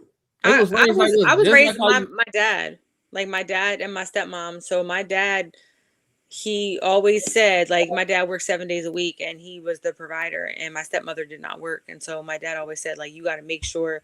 He had all girls, 5 girls and 1 boy. And he's like, you got to make sure that, you know, you work hard and you don't depend on anybody for anything. Whereas though, like, my mom didn't have that same work ethic. So I have like my dad's work ethic, but I would for sure, I was in a 12-year relationship and he made majority of the money. So he paid the majority of the bills and I took care of the other things that were, you know, necessary. And in the beginning, it was difficult to like relinquish that like control in a sense, just because you still don't, it's still the unknown. Like, you really don't know what a person, how they're going to like take care of you, you know, but it's through action. And so I was okay with that. I didn't have to, you know, make a certain amount of money or anything like that because he was a stand-up guy. He always took care of certain things. But you were still working and making your own money. Yeah, I still did that, but I didn't feel like the need to. I mean, there's certain things. I think what happens is there's still a sense of identity that people say, like, I don't want to lose my identity. But I think that if you're in a relationship with a man, right, and he's able to afford this lifestyle for you, and I'm not saying lifestyle for you meaning like, oh, so you can go just sit around, get your nails and hair done and all that stuff, but I'm saying he's able to pay all the bills, take care of the household, then I think a lot of women would choose to not, you know, work. However, what I see is the women these days is that they might choose to be taken care of, but they don't put in the effort to support that man. No, I think, bro, you got to think about it. You got a lot of men out here teaching their daughters, don't depend on a man and X, Y, Z, this, and third, and blah, blah, blah, because he was that dirty dude back in the day. And he got his life together and all this type of stuff. So he projected. If he wasn't that dirty dude, I'm not speaking specifically your situation. I'm speaking in general. Oh, no, my dad was. Okay, he was doing so thing. basically what they do, they understand how they were. So they best words of advice is the complete opposite of what they was doing. Don't depend on no man. Get your own money, this, that, and third, because they understand what they did to those women. So they was projecting. So if you are that woman that was told by your dad, the head dude in charge there, this is my dad, right? This is my dad and everything. She's gonna grow up and this is all she know.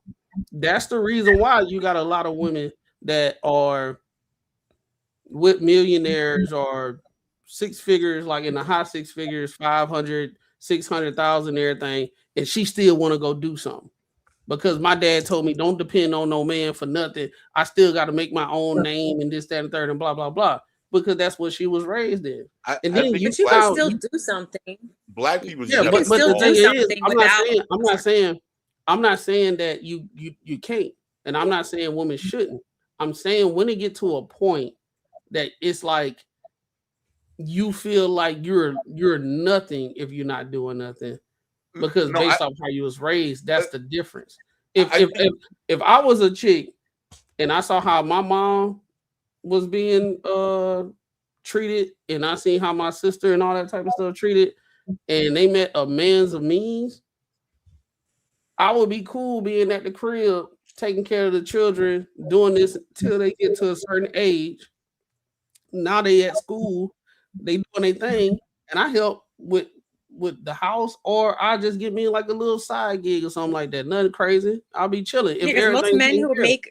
Most men who are able to afford that, they don't want their woman to go work for somebody else. Like, I've seen that they don't want that. It's like, why not? My thing is, I look at it like this: why not help build a business with your man? If you know, if everybody not business savvy. Everybody not business. So, Well, if you're so gonna do even if something, not you're gonna do that, but like something. handle certain things that's going to help your household. That's what I'm saying. Do the stuff around the household. If he at work doing whatever he does and blah blah blah, help him with his schedule. Make sure his No, stuff what good, she's this, that, saying, and third. what she's saying is, if he got that kind of money, he's gonna just say real estate. You can almost not lose in real estate. He's gonna be a property manager. Cool. I That's what literally you do. just said that. Courtney, did I just say that? You saying doing shit around the house. You didn't say No, like, buy a business. No, or run it. I said do stuff around the house and make sure whatever endeavor, whatever he got going on, help him with that. So if he making like 600,000 and all that stuff, help But him she with wants his. to do her own thing. I said, help him with his schedule and all that type of stuff. That's what I said. I think the issue with that is it's just helping him. And so I think what sometimes women think that I'm helping him, but what am I doing for me? So I think there's nothing wrong with, like, I would say if I were a man and I know that I'm able to afford my woman this lifestyle and I don't want her working I don't want you clocking in and clocking out. Like, that's just not even something I would even want. Like, okay, honey, let's talk about a business plan for you. Let's talk about something that you want to do that could, whether it's, I don't know, an orphanage or something like that. Like if you wanted to start something and, hey, I know you used to always want to speak. Why don't you go to these schools and, do these speaking things? Like that's your lane. Or if I have a business, I would need that helpmate with my business, and that becomes our business. But that's my whole point. That's what I'm saying. You got women that's raised, they can't even see that, and the reason why relationships not working and everything because they working counterproductive. Do you think? Because if he's making $600,000, he's making $1 million. I ain't fucking working. He's doing all this stuff, right? You got to set your ego aside and say, hey, this is our household. Let me go do the stuff to help him out so we can be great. And I don't have to do all the crazy stuff all these other women are complaining about going. You hear what they say. You mean tell me I got to go to work, deal with these bitches at work and this, that, and third. Then I got to go home and take care of the kids. Then I got to cook and I got to clean and I got to do that. But if you are in a situation where you can get with a guy and he's handling everything, the same woman complaining about doing everything be the same woman talking about she ain't got no identity. And she got to go find herself because of what? Midlife crisis. Yeah, she ain't doing it. But Tony, when you were talking about before, the dads that teach their daughters to be independent, do you think like I look at that more of a like on a I don't think us as black men have evolved enough yet to where we separate that. But I think a lot of times in the black like household, I think it's a little selfish, and I think we kind of like sometimes with daughters kind of screw it over because we're actually we want to make sure they're cool, but we're not really looking out for them as much as to be like, because you gotta let them go. You gotta like, yo, shit, all right. Because who wouldn't? Like I would say, if I had a daughter, I'd be like, yo, get your own shit, fucking do this. That's selfish as fuck, and I would do that. Me personally. I think it's a balance. I think you putting them in an environment because you can say something, but if they are in an environment where they are observing stuff, that's a whole different situation because that would confuse a lot of women these days. You would have a woman that got a man in the house and a woman in the house, and they in love, they doing things together. I'm not going to say 50-50, but both of them are involved in bills. You will have the dad, even though they are the mom and the dad operating in that fashion, go tell the daughter, you need your own stuff in X, Y, and Z and blah, blah, blah. Yeah, and they're not even operating in that way, right? Yeah. But if you actually teaching the kids character, responsibility, how to speak to people, and how to actually live with people and all that type of stuff, I think that goes a longer way where you don't have to say you don't depend on the man and X, Y, and Z and blah, blah, blah, because they seeing it in the household. And at the same time, if they do ask questions because they getting outside sources of saying how they should operate when they get older. You actually sit down and be an adult and teach them about how life fucking works. That's true. I agree. Yeah, somebody. And that's where somebody they said, mess up, because if you sit there and teach them how life works, and then you put in all the variables, hey, you may meet a man that can he makes 6 figures and he's able to pay all the bills and everything and all that type of stuff. And if you want to go and work, that's fine. But at the same time, understand what happened. You ain't gonna have time with your children. You want to have time with your children, daughter? Yeah. Well, there's choices in life. Right? Yeah, somebody just made a comment about, like, a Mexican man working on cars that might not make enough money, but his wife has no problem submitting to him. And that's why I think a lot of men go out into other countries to find their woman, just because the women here are so independent that they can't be dependent, or it comes with some type of transactional,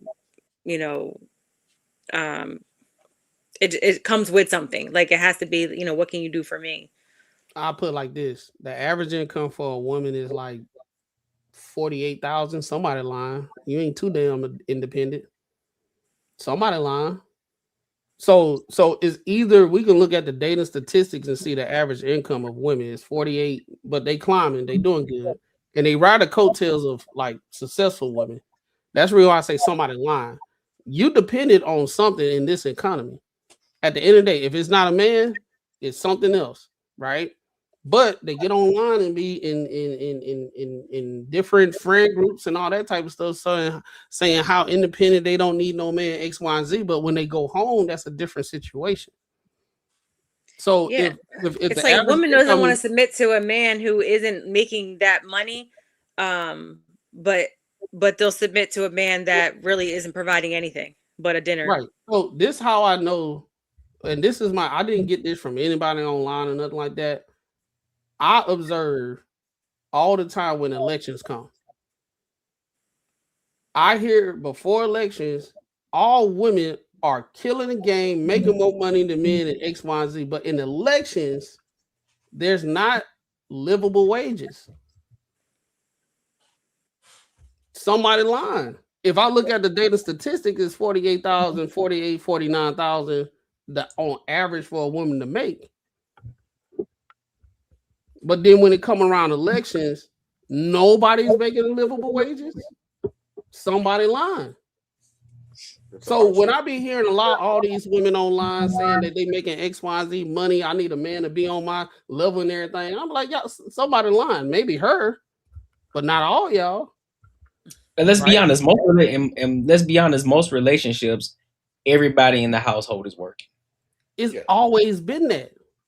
It's always been that. This ain't nothing. Yeah, there's nothing. It's nothing new under the sun. And even then, when they had jobs, those women were still submissive to their husband. They still would say, "Listen, my husband is the head of the household, regardless of the situation." So it's a lot of this is just talking points. A lot of it is just buzzwords because it sounds good on social media.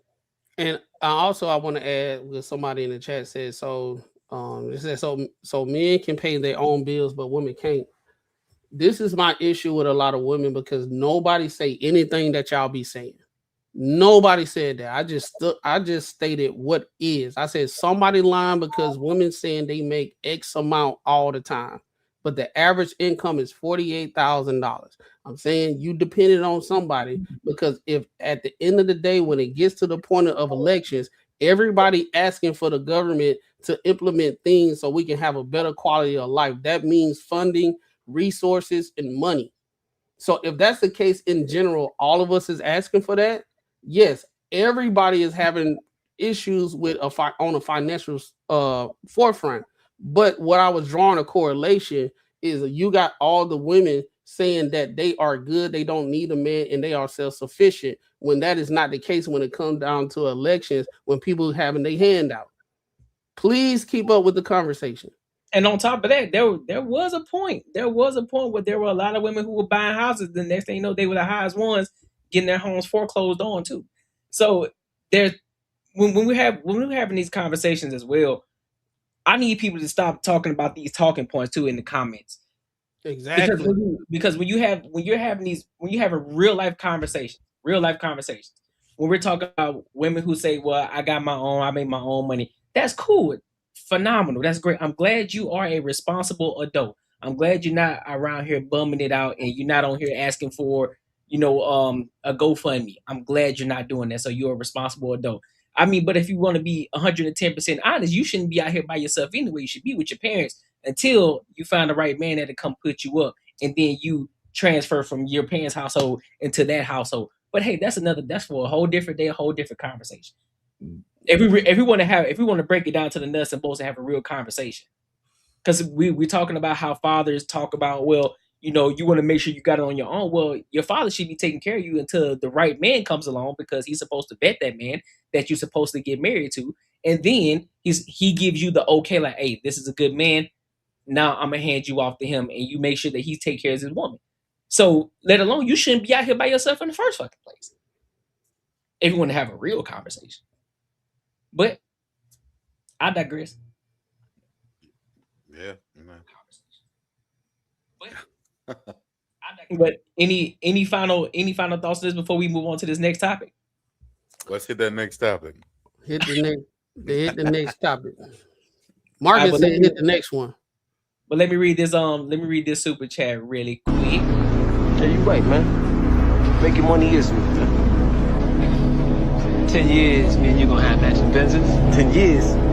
Thinking more like 10 days, man. 10 days. Okay. Shout out to the dog Bull City 0615 for the 10 ball. He says, for Marcus's Wang's food court money, big dog, not trying to reopen wounds. Hey, I appreciate that. Gotta get them wings, dog. but no, somebody asked in the chat though, what kind of wings though? Hey, what flavor? Honey okay, high. I'm with you. Hey, no. Y'all tripping. You gotta get the hot garlic parmesan with the garlic parm. Boy, your booty that's gotta hole be Atlanta thing, bro. Like in Arizona, hey, our shit is not like it is in the South. I know y'all wings trash. Who wings trash? I'm gonna go with you. I agree with you. Y'all wings. That's cow. You can't say that because there's some places that them little Biscoff biscuits y'all munching on out there. Go ahead with that shit, man. No. I done found the pearly gates out here, dog. There's some spots out here that everybody ain't tapped into yet. Yeah. Well, y'all got to prove me wrong when I get up there. Boy. Don't worry, I got you. Don't worry about it pimping. I gotta go to first though. Out there with them little baby wings. Find the vegan places. Absolutely not. Back you up, son. No, I know a vegan spot. I know a good vegan spot around the corner from my house. I got a dope ass vegan fried chicken joint. I don't even know what language y'all. Vegan fried imagination. Don't say chicken. They shit don't cluck. Vegan fried imagination. Hey, just imagine. It's a transitioning chicken to a vegetable. What kind of shit is that? It's the kind of shit I eat. You can transition to chicken. But listen, so let me go ahead and give y'all the pre-warning. So we're gonna talk about a touchy topic. So I want y'all to be careful on the wordings when we talk about this, right? Bing, bing, bing, bing. So we can still talk about it, but we gotta be careful because you know how things get real sensitive. But I think this would be a great topic. I think this is something that's still relevant today, right? So WNBA, they are in the uproar again because there's a lot of confusion going on in the world. As you know it, we got coaches, we got head coaches in the WNBA wearing, trans kids belong. Then you got women like Sophie Cunningham saying, listen, trans men or trans women do not belong in the WNBA. And then you got some that actually agree with it. And so we're going to play this video and then we're going to give our thoughts and our opinions. So let's go ahead and rock out. I think it's trans rights now is our new battle. That's what I think I was saying, that like the battles have changed. You know, like our intentions have been the same, but now the environment has changed. We see trans people's rights being, you know, stripped away from them. There's a lot of discourse around trans athletes and what they can compete in. I would welcome a trans athlete on my team or against my team anytime. I don't think it's a problem in the world. It's just another way to kind of attack trans people. You know, we've seen players like Lasia Clarendon who stepped into that forefront and have been brave enough and courageous enough to kind of step up. So I guess that's the next battle that we have to fight as athletes. All right, now before y'all say something, watch your language. Now go ahead. Hold on. She said she's good with trans being in the sport. Yeah. I guarantee you, once a trans dude whoop her ass, she can be like, fuck it, that was fucked up. Guarantee Absolutely you. not. That's how it's gonna happen. Somebody gonna duck and put that tea bag on her nose. She's gonna be like, man, why this is not right. The verbiage is gonna change. Just like what happened in all those sports. Like, who was that swimmer that she knew she was going to get the trans dude, and then once he whooped her ass, then it was unfair. She knew she was going against it. She didn't say this shit. She did not say this shit before because she thought she was gonna beat his ass. Because she had beat his ass, then it would not have been a conversation. It'd been like, yeah, women here to stay. We can beat men. Men try to come in, and we fucked them up. But once he fucking whooped her ass, she was like, it's not fair. Yeah, bullshit. So somebody's asking, why shouldn't women work whatever job they want? They can. This is what's disturbing. Why, like, we even have these questions, because women and men are not created equal. Like, it's just not. So wait, yeah, there you go. Yeah, it's just not. Like, we're biologically, like, this is not something that we are making up and saying like, oh no, you look bigger, so you're stronger. Biologically, we are just not built the same, and so it's a disadvantage.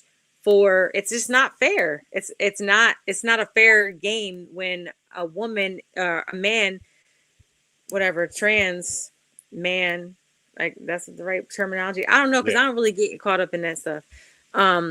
Is competing in a woman's great, like, I just think it's so silly. It's silly. And then, like you're saying, if a woman is a bio woman is competing in a man's, it's sad that we gotta do this. Like, if a woman that's a trans woman is in a man's sport, and if they are not equaling up to the same level of athleticism, then now it's not fair. I just think it's dumb. I think that but AJ, what's the worst though? Is what I see is when I see these people post these videos when it's straight up girls and boys wrestling. I think that's the most fucked up thing that you can ever do as a parent, as a sports or whatever. Have boys and girls wrestling. You preach to dudes not to fuck girls up. So then, so either you got a dude who has a conscience, like, just because they do it in high school. So I would say a high school kid has a conscience, and I would say a high school kid knows right and wrong. So either he's gonna go really easy, or he's gonna fuck her up big time. Yeah, and then he's abusing. The next thing you know, he's going to be abusing, or he was wrong. He was a little too rough. It's like we live in this fucking sensitive ass culture, and it's honestly. How does it make him feel when she beats him, and then because he's like, "Yo, I went half, or did you win hard? Whatever." You can get. Then he's embarrassed, and then he kills himself. Then you what? Get fucked with in locker room. You get fucked with everywhere else. The people who actually are built to be like a biological boy or biological girl get shamed the most, because now they got to deal with this other stuff and stupid shit that other people will think that is so like heartfelt. Yeah, let a girl fight a dude, but if he fucks up too bad, he went too hard, and this shouldn't be cool. Now he's a fucking serial killer. Like, yo, what the fuck? Hey, like, man. what do you expect them to do? Compete in your own sports. If you want to change your biology, compete in your own sports. Like, I just say let them play the basketball or whatever, and then just put a clause in there. If you don't switch sides, you can't wear no drawers. Let them get smacked off the damn forehead and shit with that thing dangling and shit when they go dunk. You know that. The pussy lips popping out. Go ahead. Yo, wow, man. Motherfucker go for a layup and you bite the pickle, then you gonna learn that they in the wrong sport. They have a penis coming out the side of the shorts. And that Thank is you. definitely assault. So Yeah, exactly. That would be assault now. You hit me with your penis. Like, now you got assault. Yeah. This is a contact sport, and you gonna get this contact. But I don't see men. Well, I see men whose women run shit being okay with this, but all around it's stupid. It is insanely crazy that our world's going coming down to doing shit like this. I don't get it. Hey, dog, let's just let them do what they do, and just watch. We're gonna have 2 NBAs. No, you bro. over here chest bumping with a flat. Just let it happen, because every time when, just like in the beginning of something, men be saying, "Hey, y'all probably don't want to do this. It's going to work out like this." We get backlash, and then 4-5 years later, stuff start happening, and then you have the women saying some other stuff. I say let them play. So to the point, you got two NBAs. This one would be like considered a G League. Yeah, but unfortunately, in this case, with this sports, there are so many men who want to play female sports. Like they want to be women so bad. That's what I'm saying. This is the problem, though. It's going to work. It's going to work out. It's going to work out. This is going to be the good way for you to skip the G League and go to the other NBA. Next thing we're going to have animals playing sports with us. That's the problem. It's going to work out. I think more women will go to watch the trans basketball league than they actually would. Hey, look, they're going to be real. The ratings will go up. Yeah, I don't want to watch none of it. That's a trans right there. That's hooping right now. He said, "Yeah, give it up, there. Yeah, high five, bitch. Yeah." This is probably overseas, Jay saying right? she don't want to watch it right now because it got them damn tights on. If you said no underwear and that damn thing was bouncing around, she'd be over there like, "Oh, what's that in the shorts?" Oh, is that? That's overseas. I like my men chocolate.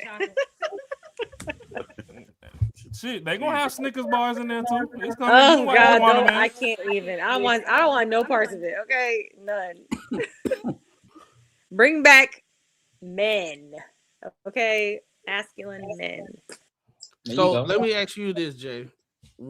After maybe 5-7 years, right? Let's say this actually goes the way that Mad Beast King wanted to go, right? Say you got a lot of the WNBA with a lot of trans, right? Do you think the ratings will go up or down? Ooh, I feel like people are here for messy anyway. So I feel like, I don't know, it might go up because now like the LGBTQI plus, I feel like a lot of people would feel like they're accepted now. I feel like it would. I don't know. That's a good. That's actually a good question. Question number 2.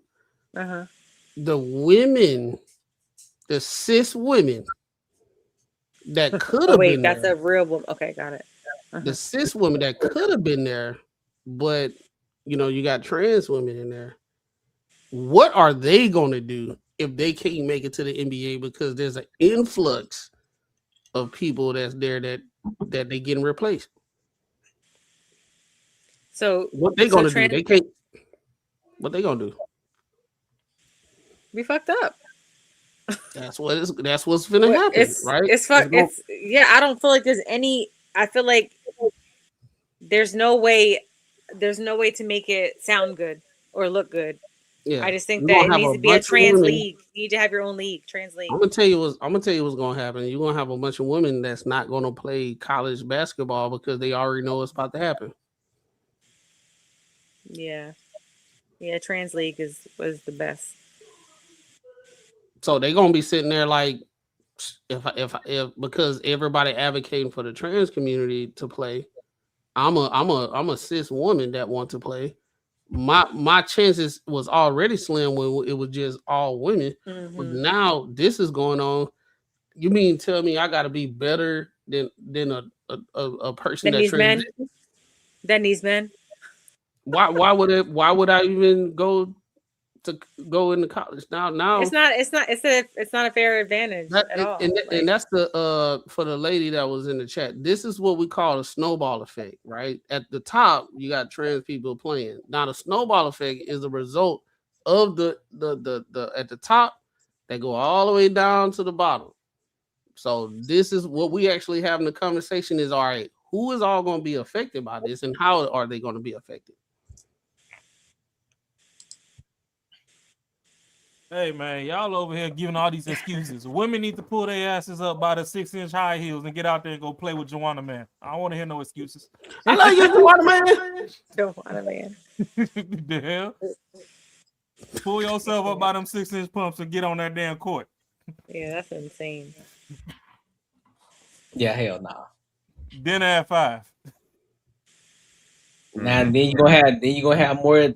Then guess what? More cases gonna start to evolve because you're gonna have that's these. the other thing too. You're gonna have a lot of SA situations going on. Nah, man, keep them out. Nope. Get your The locker room. The locker room too. So like, at what level are you able to play? Are you able to play when you fully transition, meaning your parts are complete? Some people don't want to change your parts. Now you discriminating. Yeah, you see how it works. There's a lot of red tape, bro. There's a lot of red tape as to why it doesn't make sense at all. Because regardless of how much you advocate for it, won't make sense. Because now you decide to let them in. Okay, so now what you're gonna do? You're gonna give them a different bathroom? Because if you do, guess what? They're gonna protest that. Well, I'm considered a woman. Why can't I be in the women's bathroom? No, you're not. So now, okay, am I a woman or not? So why am I here? So now it's gonna cause a whole bunch of confusion. No. Yeah, get your own. It's too messy. Get the ABC community. Y'all come together, get a GoFundMe, create your own league, and y'all can have all the games that y'all want. Y'all can compete as much as you want to. Because what I don't see trans men going into men's sports. I don't see that anywhere.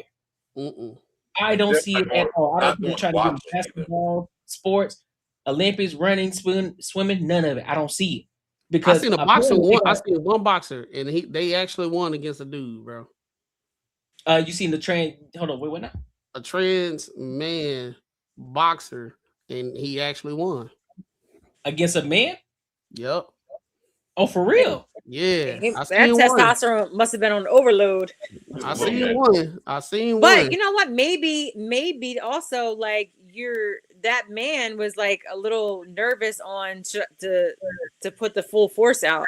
Nah, I saw the fight. He was trying. No. If he knew he got whooped, then no, he got whooped. If he knew there was a girl, like an actual man, he would not. He would not. I'm surprised. No, he wouldn't hold back.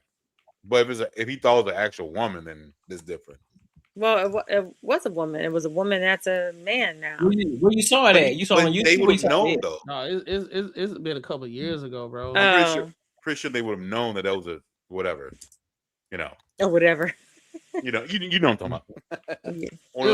I don't even. It was like it was like you swipe. I was just swiping, and I saw it. But the thing is, who's going to be an audience for that? Mostly men like sports, so that's what I don't get this whole thing. Like mostly men watch sports, and I think a lot of times men go to watch women's basketball just to be supportive, like not even to like this shit is fucking like on. I think it's more like, yo, let's just go be supportive. I think when people go to WNBA games, especially dudes, they just want to be supportive. It's I can see that because that shit is not fucking entertaining at all. Like it is. No, but it's not the flag football that women are, wearing the little shorts. That's now different. That I don't think men. I think men are going that because they want to see some ass. So I would definitely say with that one, they're not being supportive. But now their uniform is changing, I think, right? Are they like? Are they? I think I seen something like the uniform was changing. Hey, as long as they got the bikini league, then yeah, dudes in there. I guarantee a woman probably made that up. You talking about? Was the person light skinned? Were they light skinned with a beard? Yeah. Yeah, I see it. What are y'all talking? Yeah. The boxing. Oh, Yeah, so- Patricio Manuel. This one? That's some trickery. that looks exactly. Yeah, he done won 3 matches. Yeah. He been on that 1-3. testosterone for a long time. Let Yeah. me. Can I hear his voice? Nah, If that y'all boy don't look get this tired, limp ball boy. sack off my screen. I just want to see him knock him out. Guy, he came there to fight. You know, if there's people that don't respect me, I'm done. I'm not really concerned. That's a good call. That's a good one. That's a good one. The boy got. Boy, it's out the mud. We got Rashad McCown. Hey, look. Nobody can sit there and say that I was being whatever. Look, I'm the one that said, hey, there is a case where dudes was losing. He won 3. Yep, that's definitely That's the anomaly. Yeah, that's What the the- anomaly in the situation. That's a light. I'd be so mad if I go through the change, right? Take off that damn testosterone and my voice still ain't deep. I'm gonna go back now. I'll I'm be just so mad mad. y'all. I'm just mad y'all put Buff Bean Bobby on my screen. What you say? Hold on. What you said? He said I Buff Bean said- Bobby. I'm just mad that y'all put Buff Bean Bobby on my screen. Buff Bean Bobby. That's crazy, dog. Buff Bean Buff Bobby. Bean Bobby. That's egregious. Yes, sir. Jesus. Well, you know, so what if? Well, you guys would probably just say hell no, but I'm just saying, what if like you were dating somebody and they, felt like I always wanted to be a man, Nope. and And wait, no, my brother. Yeah, so I don't even want to ask the question. There's no even talks about that shit. My You kidding me? aunt, right? I always known her to be with Uncle Billy, and so I went to go visit them. I've probably only known them for about maybe like 15 years. And then over the years, I saw Uncle Billy looks a little different. The past year, Uncle Billy's going through the change. Uncle Billy's wearing lipstick and very feminine and looks like a whole woman. And my aunt is still with Uncle Billy. Hold on, Jay. Answer me this. So you said you knew him before the whole transition? Yes. Okay. A So whole man. was he like emotionally intelligent compared to her? Like she was like, man, he understands everything. Like he's emotionally intelligent. He's the best man in the world. He's this. Was he like a? They were Sharon? so in love. I would say that they were like I so. knew they you were was so in gonna love. say that. Hey, you know I'm going with that one. Was he like a Sharon? Wait. Sure. You know what? Wait. No. No. Come on. I've been trying to prove this point. I've been trying to prove this shit. Marcus This is said, how I it finally starts got off. it. That's how it got starts off. It's gonna be like, yo, this dude fucking meshes well with you so good. And then guess what? He wants to be a woman. And then he's so emotionally intelligent. He's all this shit. And he's a rock everybody star. says- Like he's like in music, and so he's been like, it's just crazy. One day I was like, wait, she's not with Uncle Billy no more, and I was like, wait, who is this woman that she's with? And then I realized it's Uncle Billy. What? What's the Billy? name now? What's All right, Uncle Billy name now? I don't even know, and I don't even care. So when y'all be around the whole family, just don't say nothing. I haven't seen them since the transition. They live in Massachusetts.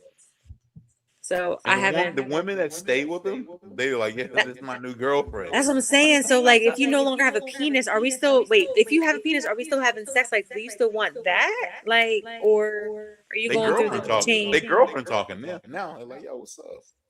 Like that is. I ain't signed up for this. That is crazy. That's what I'm saying. You will only get that emotional connection with someone. You will only get that emotional connection with someone like that. Women who love that emotional connection and think it's the most important thing.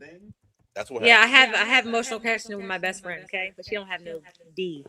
So but it's comparable. So I would love to talk to women who've gone through that, and I would love to know what they say about how emotionally connected he was. Like, because dudes are just not. They're not what you think. Like what women want them to be. Like all girls want you to be their girlfriends. Dudes, we're not your girlfriend. I don't want my man like a girlfriend. I want my man, not like. Hey, now we understand. Now we know where Marcus stand with Sharon.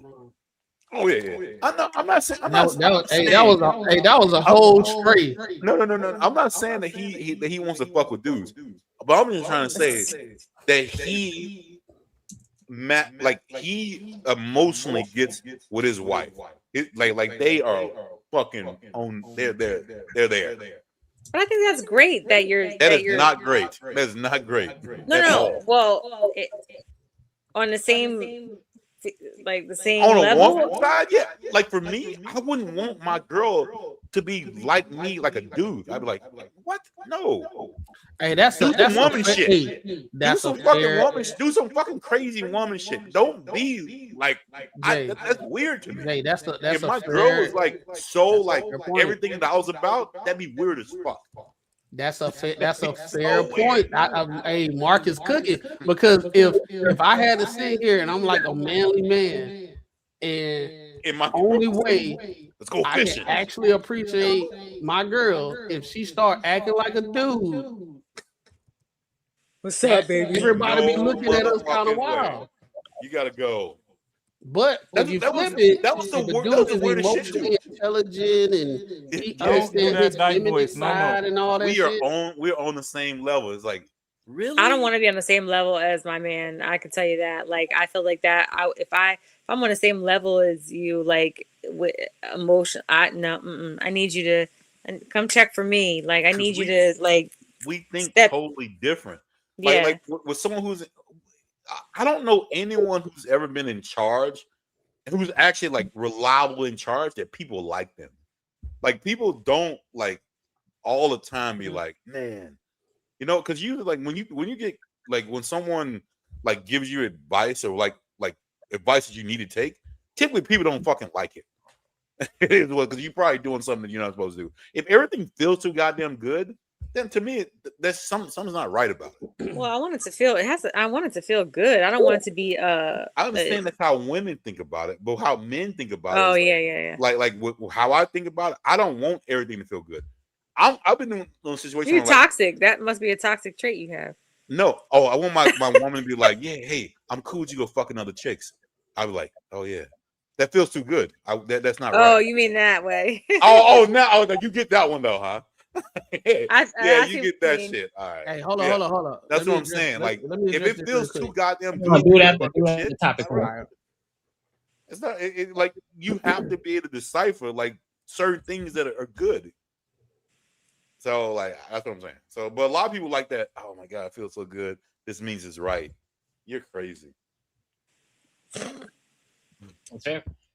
Any final thoughts? Yeah. On this Buff B and Bobby back on the screen. Buff Bobby. But go ahead, Matt. It's so crazy. It's so crazy. It's so crazy for women to say men are like homosocial, but y'all go to the club and shake ass on each other all day. Y'all be experimenting with each other. And then at the same time, y'all can do something with y'all female friend that y'all kick it. Y'all did this one time, and y'all can be like, "Oh, we tried it, everything cool." Right? Y'all look at each other naked all the time. Y'all even smack each other ass and shit. Play with your boobs and play with your boobs, grabbing y'all ass and all that. But it's not the same. It's not. But some dude grabs on his dick, like But check it. But then when a guy actually watching anime with his homeboy, or going to the bar and drinking beer and watching sports with his homeboy, or he just going to his homeboy house and they just kicking it and be like, bro, what you trying to do? Shit, fire up the grill. All right, we gonna fire up the grill. Let's go to the stove. We get some grill.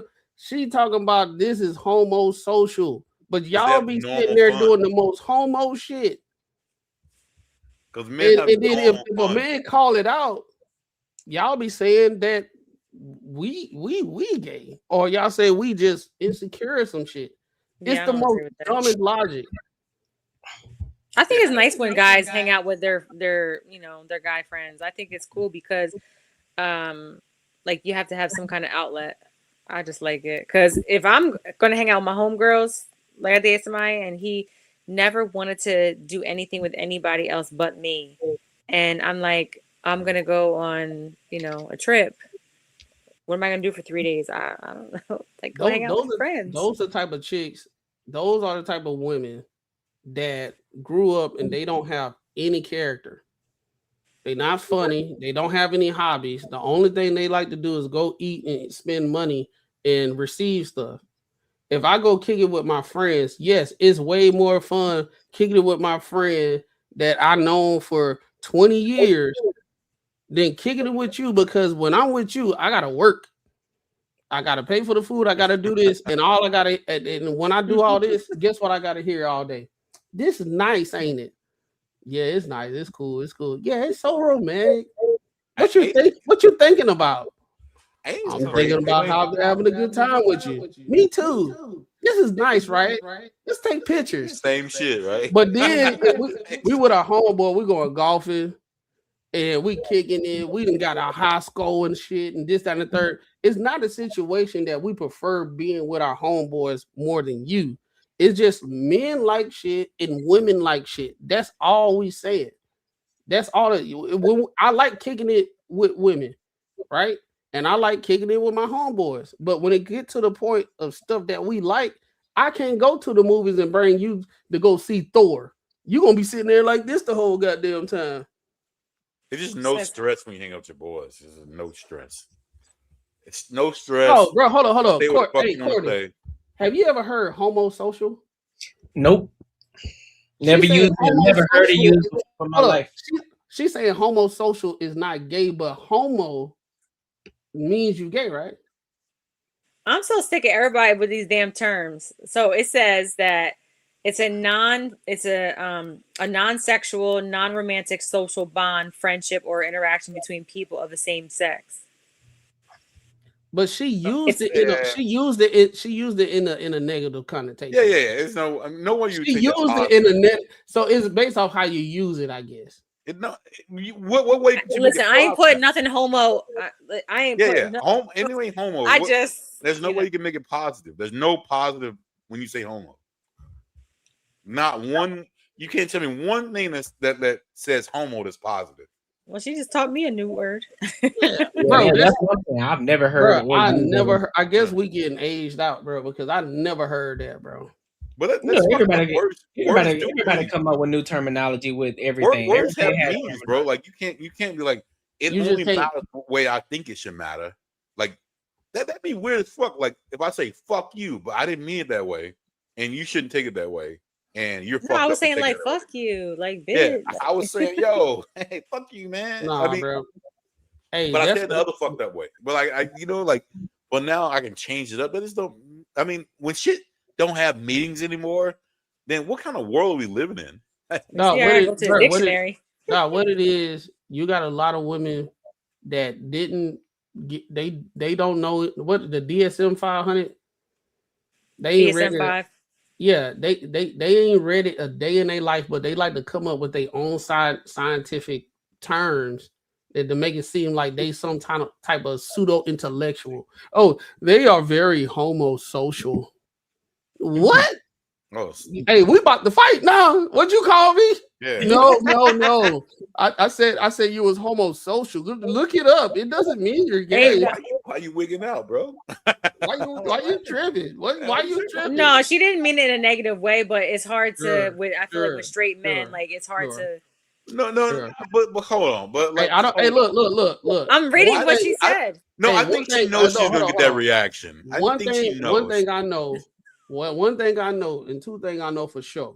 It's easy for people to say I didn't mean it that way. Doesn't mean I believe it. Yeah, 100%. Yeah. I already told her that she should cam up because a lot gets misconstrued in text. Like we don't understand what you're saying in text. So however we perceive in, what do I want to say? however we read it, and I'm We stuck on the receive it word that I that want way. to say. Nah, bro. Let me tell y'all. There's Is how no it's gonna be. man, there's no man here or in the chat that will receive being labeled as anything homo as not a negative term. Well, When somebody did people, say Homo sapien, so I mean, I give that. when people use that, they know the reaction that they want at the end of the day. That's like me calling a back in the day. Because used to be back in the day, we used to say, use the word, man, you a homo. Cause that's why. Yeah, we'll take it as like, bro, you a homo, bro. Man, nigga, I ain't no homo, bro. Yeah, you is. Yeah, that's exactly why. We you already homo. knew what was coming after that. Yeah, but the thing is, if she would have said it verbally, and we could have gotten the context clues from the connotations and all that fancy shit, then we might not have taken it that way. But when you read it, I mean, that's clearly a trigger word. You like, hold up, pause. What the fuck you mean, homo? Man. Like, the rest of the sentence don't even matter after that. Like, what the fuck? I see people do that all the time. They'll use something, understanding that most people don't use that word, and use it and throw their hands up and say, I ain't mean that. No, you mean exactly what it was. That's funny. That's exactly what it is.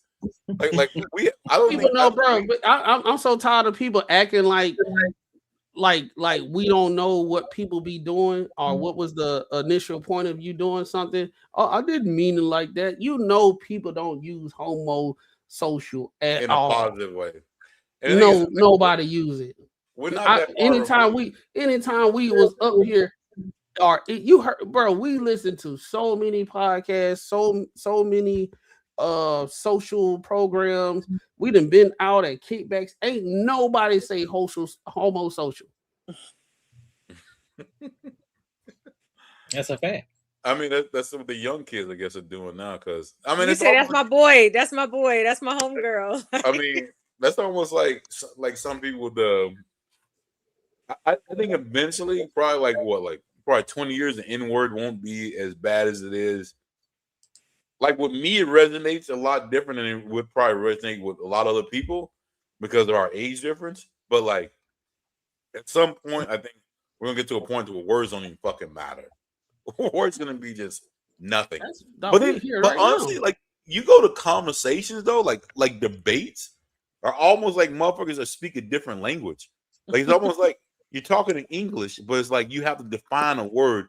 Like Mac always said, I know what the fuck you meant by it.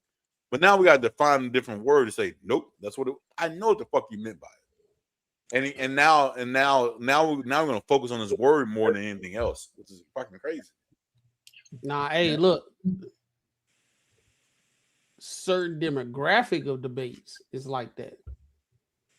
And I say maybe the one that people that use homo social all the time, that's where you got to kind of deconstruct what people mean by stuff all the time. Like the one, I watched just a little bit of one Officer Tatum and the shit he was going through, which he's a different one. But that one, there's a one chick trying to win the argument, and she was so focused on what I hate about these debates about how shit's going on. The only talking point is what shit happened 80 years ago or 90 years ago. Like, how is that even a fucking talking point? Like, we ain't even going through that shit no more. Like, why? How is that even a fucking talking point? Well, back when whoever Eli Whitney was in, and like, we couldn't even use the restrooms that we wanted to use anymore. Like, okay, what we going right now? When you go to a restaurant now, you got three people on all three doors. It don't matter. Back then, this is when it started, and where is that? And these are you walk into a restaurant now, you got three people on all three doors of the bathroom. That don't matter anymore. It say bathrooms for bathrooms. It don't say white, don't say black, don't say none of that shit. Like, I mean, and these motherfuckers feel so I don't know. I could not debate at all because I don't go through history. Like, it would only be what's going on right now. And I would lose my ass off because these motherfuckers are real good. But that's what Officer Tatum was talking about. It's like, cool, I understand what was going on, but we keep going to what happened back then. But right now, What's stopping you from right now? Like, what's going on? Yeah. Are you getting whipped? Is somebody telling you your name is Toby right now today? In modern day, no, ain't nobody telling you. So what's stopping you today? Despite everything that happened back then, what's happening in your life today? What is it that's holding you back? And none of it could actually answer the question. You can't. There's no, But because that's there's nothing. because you didn't get experience it. But that's part of the DSM-5 definition of PTSD. That was added. That's transgenerational trauma. Transgenerational trauma. I'm saying that people are. So your parents. It's added in there, so it's like the PTSD. People still hold on to that. So PTSD of when you experience something, right? Then when you a close family member experience something, or when you witness experience something, and then a close family member knowing that, or like something that you've heard, knowing that it didn't personally affect you, but so that's why I think a lot of times where like I think love in like, well, let me not say love. I would say I told y'all she'd use it in a certain way. I told y'all. What do you call it? Empathy in households sometimes can fuck people up, kids up, or whatever. Like you always see, like if just say if you have a household where the kid's not close with their mother, they end up usually doing pretty well. Like like if the household's all fucked up, but they're just like, maybe making $20,000 a year and blah blah. It's like when you get that that trauma from other people and they just relay it, they just bring it on to you. I might be talking nonsense right now, but that we about to go to the next topic, bro. All right, let's go. Yeah, that boy caught himself. He like, bro, keep the party going. All right, so let's go to this next one, bro. Lindsay Clancy. The hell? Lindsay Clancy, who knocked off all of her kids. And then there's a lot of women who have been trying to defend her. And so we're gonna get we don't know the full story in regards to what happened, but I guess we'll get a little bit of insight from this video right here, because I was trying to find it, but nothing was really popping up for me. So we'll go ahead and tap into it. I'm so tired of watching women make every excuse in the book for Lindsay Clancy. She strangled her 3 babies with exercise bands, Cora, Dawson, and baby Callan, and somehow the conversation keeps turning into she's the victim? The system failed her. Her husband failed her. The doctors over-medicated her. Hormones are just so powerful. You don't get it. Bullshit. She is the one who put the bands around their necks and held them until they stopped breathing. Those kids are not secondary characters in her trauma story. They are dead because of what she did. And let's get real for a second, because if a man had done this exact same thing, nobody would be out here calling him a poor, misunderstood victim of hormones with a broken healthcare system. No, we would all be calling him a monster. End of discussion. But the second that it's a mother, half the internet loses its mind trying to explain away the bodies. And here's the part that half of the internet doesn't want to say out loud, because according to the actual government numbers, about 52% of confirmed child abuse and neglect predators in this country are women. More women do this than men to children. Mothers are listed as a danger to their children more often than fathers. And you can't claim postpartum psychosis or hormones for the majority of those cases. That condition is rare. The numbers are not. So I don't know about y'all, but when I see a woman rushing in to defend the woman who killed her kids instead of the kids that she killed, I am disgusted. As a woman, as a mother, you are not being compassionate. You are being weak. And you are proving exactly why personal responsibility still matters more than feelings. Because 3 children are in the ground and she put them there. Everything else is just noise. This was not fun. You women are vile. Have a day. So, what are y'all thoughts on that? I'll let you go. I disagree, bro. I disagree. Oh, you disagree with what? I think the lady that we were talking about, she justified, because we don't know what kind of hormones that men go through that do mass shootings and stuff. We got to understand where they coming from. We got to assess their hormonal situation, their testosterone. We don't even know. We don't even know. God, chill out. I'm trying to be. That was actually a good one. We don't even know that was definitely what's going on in their mind. We don't know what kind of trauma or like chemical imbalance and everything. So when a guy go on a mass shooting or he grape and everything that and all that type of stuff, we just need to go ahead and give him a pass, because if she gets a pass because she is in the same situation, we should go ahead and give the men a pass if that's the case. You see what I'm saying? So Like a dude, he shot up an In-N-Out burger. He obviously he was not in the right mindset to do that, and more than likely his girlfriend sent him. So You saying out loud, bro? Oh, we should lock the girlfriend up because she already knew he was unstable and already knew he was finna go to the In-N-Out. Okay, Jay, what you about to say? Oh no, I was just gonna say, so me being a woman and I gave birth to 4 daughters. So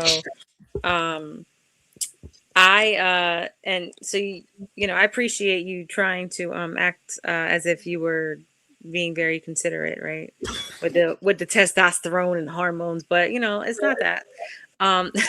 Clearly anybody that does something like this is not mentally like sound. Yeah. Like that should be clear. A person doesn't just want to go kill somebody and all their marbles are working together. It's just not how it is. It's unfortunate, and it has to be accountability. The unfortunate piece is that it happens all the time with people when they make certain decisions. I train on trauma in the brain. I work in the field where I provide therapy for individuals that are experience a lot of trauma. So I see it. And the one thing I actually feel bad for a lot of the people. You got the Menendez brothers. Yeah. Right? You got people who have been abused from when they were a child. So you really just don't know. And then trauma changes the brain. There are physical changes in the brain that due to trauma. And so a lot of it is decision making. A lot of it affects impulse control. So if that is the case, then it's almost like, what percentage do you blame? Like, okay, you know better, you do better. Well, people just don't go around just doing this just because there is some type of mental disconnect. Now, as far as postpartum, there's different levels of postpartum. You have postpartum blues, you have the depression, then you have a woman who decapitated her child, her baby child. It was psychosis. Like, so I don't really think that we can discount that. I think that she should just be locked into a mental facility. That's what I think. All right. I gotta say it. I agree 100%. Epstein he shouldn't have went to jail. He should have just went to a mental facility, because you know how much crazy stuff that should have that happened to him for him to do all that crazy stuff. And especially there was another guy, he unalived all his boys, and they threw the book at him. He should have went to a mental facility, but he didn't. That's I unfair. agree. But hold on. What I'm gonna say, Jay, do you think the problem could be that women just don't understand consequences? Listen, ask yourself this. Ask yourself, right? Yeah. Do you think, would you, as a father, I don't know if you have children. If I would, no, I don't. But if I would kill my kids, if I have a dog. Well, I'm not. I'm just saying.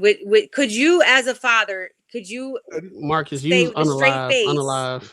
No, I know. Let her get it. What I'm saying, could you say with a straight face? No, what I'm saying is he said a word that might get us a strike. I can't. That these people that came from you, that you've loved and you've nurtured, and that you no longer, and I don't know how old all the kids were, but that you can just say, I'm going to look at you, and I think that, you know what, I'm just going to unalive you. Oh, I think 110% it was mental illness. Something you can't control. I will give you that. But even with mental illness, if you understand consequences, if you've gone through consequences, a lot of times that type of shit don't happen.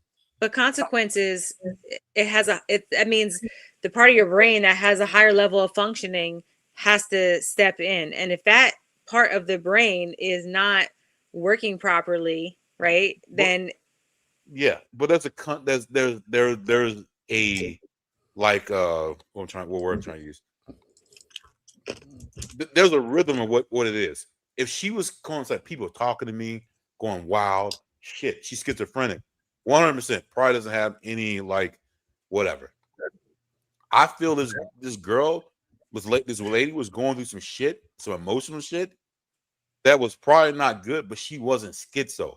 Schizo is fucking way different. You can definitely point that shit out. Would you agree? well, I think we label stuff as schizo, but there's Okay, a lot but of hallucinations and things like that. Like, you wow. That's when you. But how do you know? You don't know. This woman understood postpartum, right? She understood it because she was a labor and delivery nurse. If you understand what it is, then you get your fucking ass away from it. You have to at least understand that part. Like I would say with schizo, like you don't understand. You know, you're reality. just making that word up. You don't, whatever it is. You don't understand reality from. You don't understand reality. I live with someone who's like this, so I get it. You don't understand reality with what's real. You don't understand what's real and what's not. Yeah, but if you understand what something is, you have a point. You have something you know is right and wrong.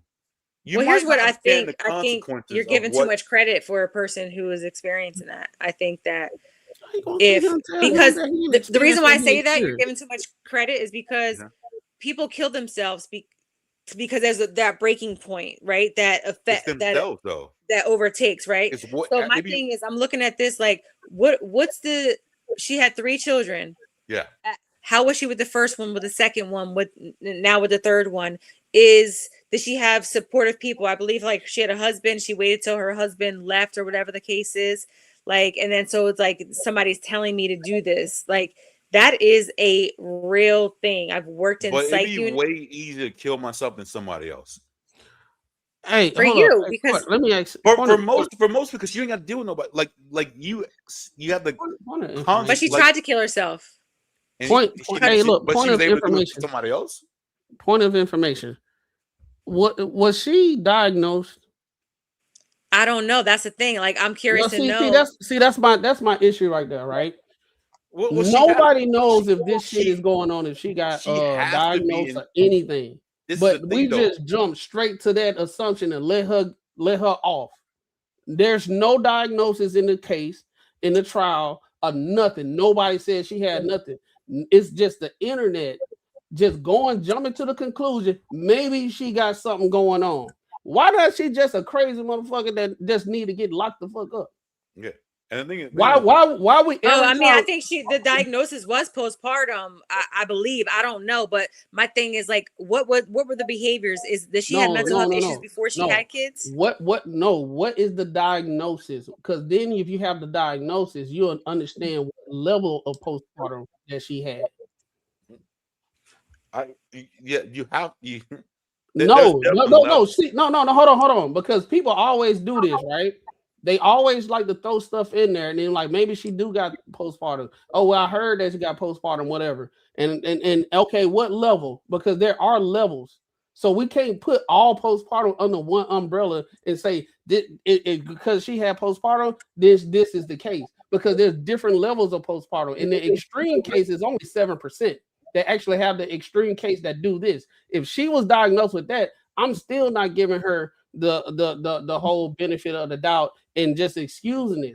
But this is it's like 1 and 2 out of like 1,000 people. Huh? It's like 1 to 2 out of 1,000 people. Okay, that have the postpartum. Right. That doesn't negate anything I said. Mm-hmm. No, I'm just saying. What is her diagnosis? Do we know? She was aware of, hey, I'm postpartum.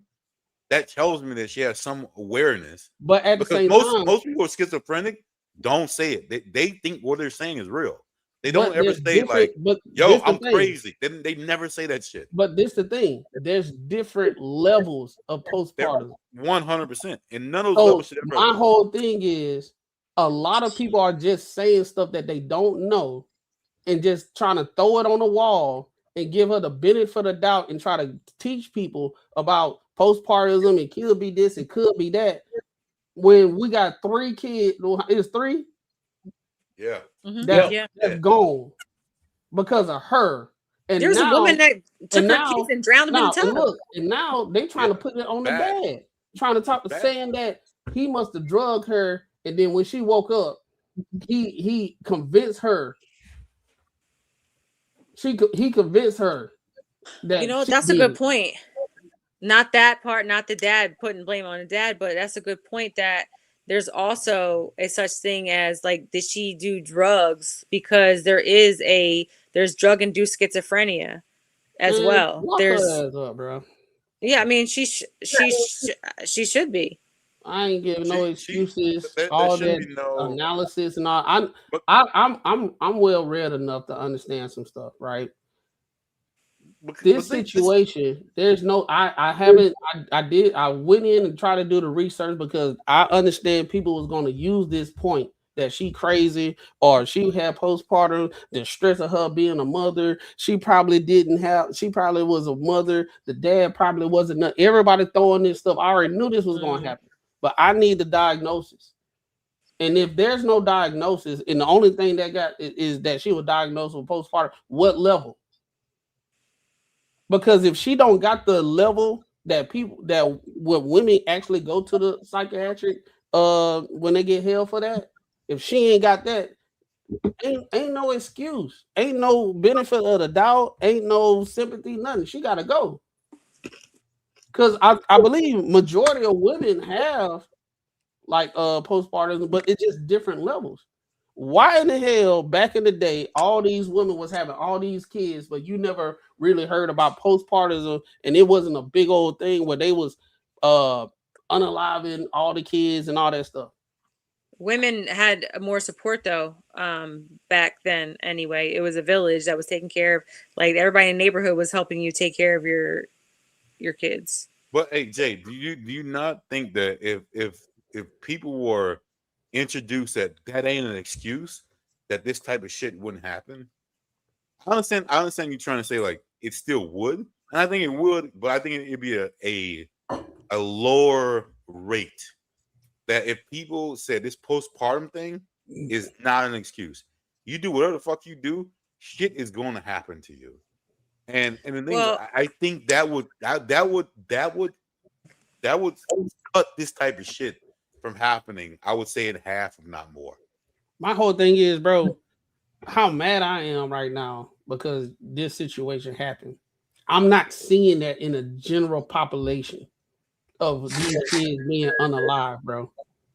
It's like we got to sit and try to understand things. We got to sit here and be like, it may be this, it may be that. Let's give her the benefit of the doubt. We got to really like sit down and understand. We don't have this understanding when dudes be crashing out and doing what they doing. They lock them up. And we shouldn't, and we should not have any excuse. My whole thing is, I'm not saying. I was trolling in the beginning, but I'm saying like, I'm the same way when they do crazy stuff. Lock them up. But then when innocent person lost their life. But when a woman do it and everything, we got to sit down and like really have the come to Jesus moment and act like pastors and this, that, and the third, and try to get to the bottom of it. It could be that. But this is another thing that What's her name again? Lindsay. Is Lindsay Clancy. This is another thing that I disagree that people do. If a woman says that she wants to do the deletion, I think you should let her do it. I don't think she should have any pushback at all. Let her do it, because that kid is gonna go through so much shit that y'all don't even understand.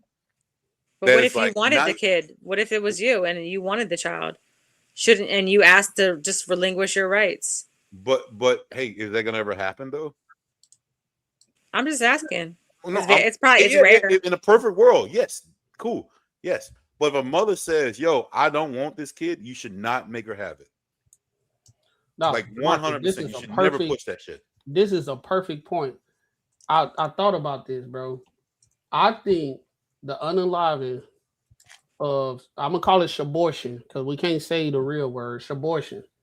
It has desensitized the public and women when stuff like this happen. It desensitized them so much that they don't have the outrage that they should. Because if you think about it, in New York, do y'all want to know the shabortion rate?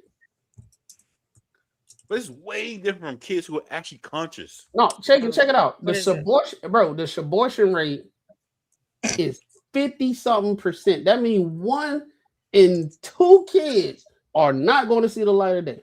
I'm cool with that. I'm cool with So that. guess what? If that is the case, dog, this after Roe versus Wade. I'm cool with that versus what she did. I'm Now think so about no. How better. I'm connecting it is,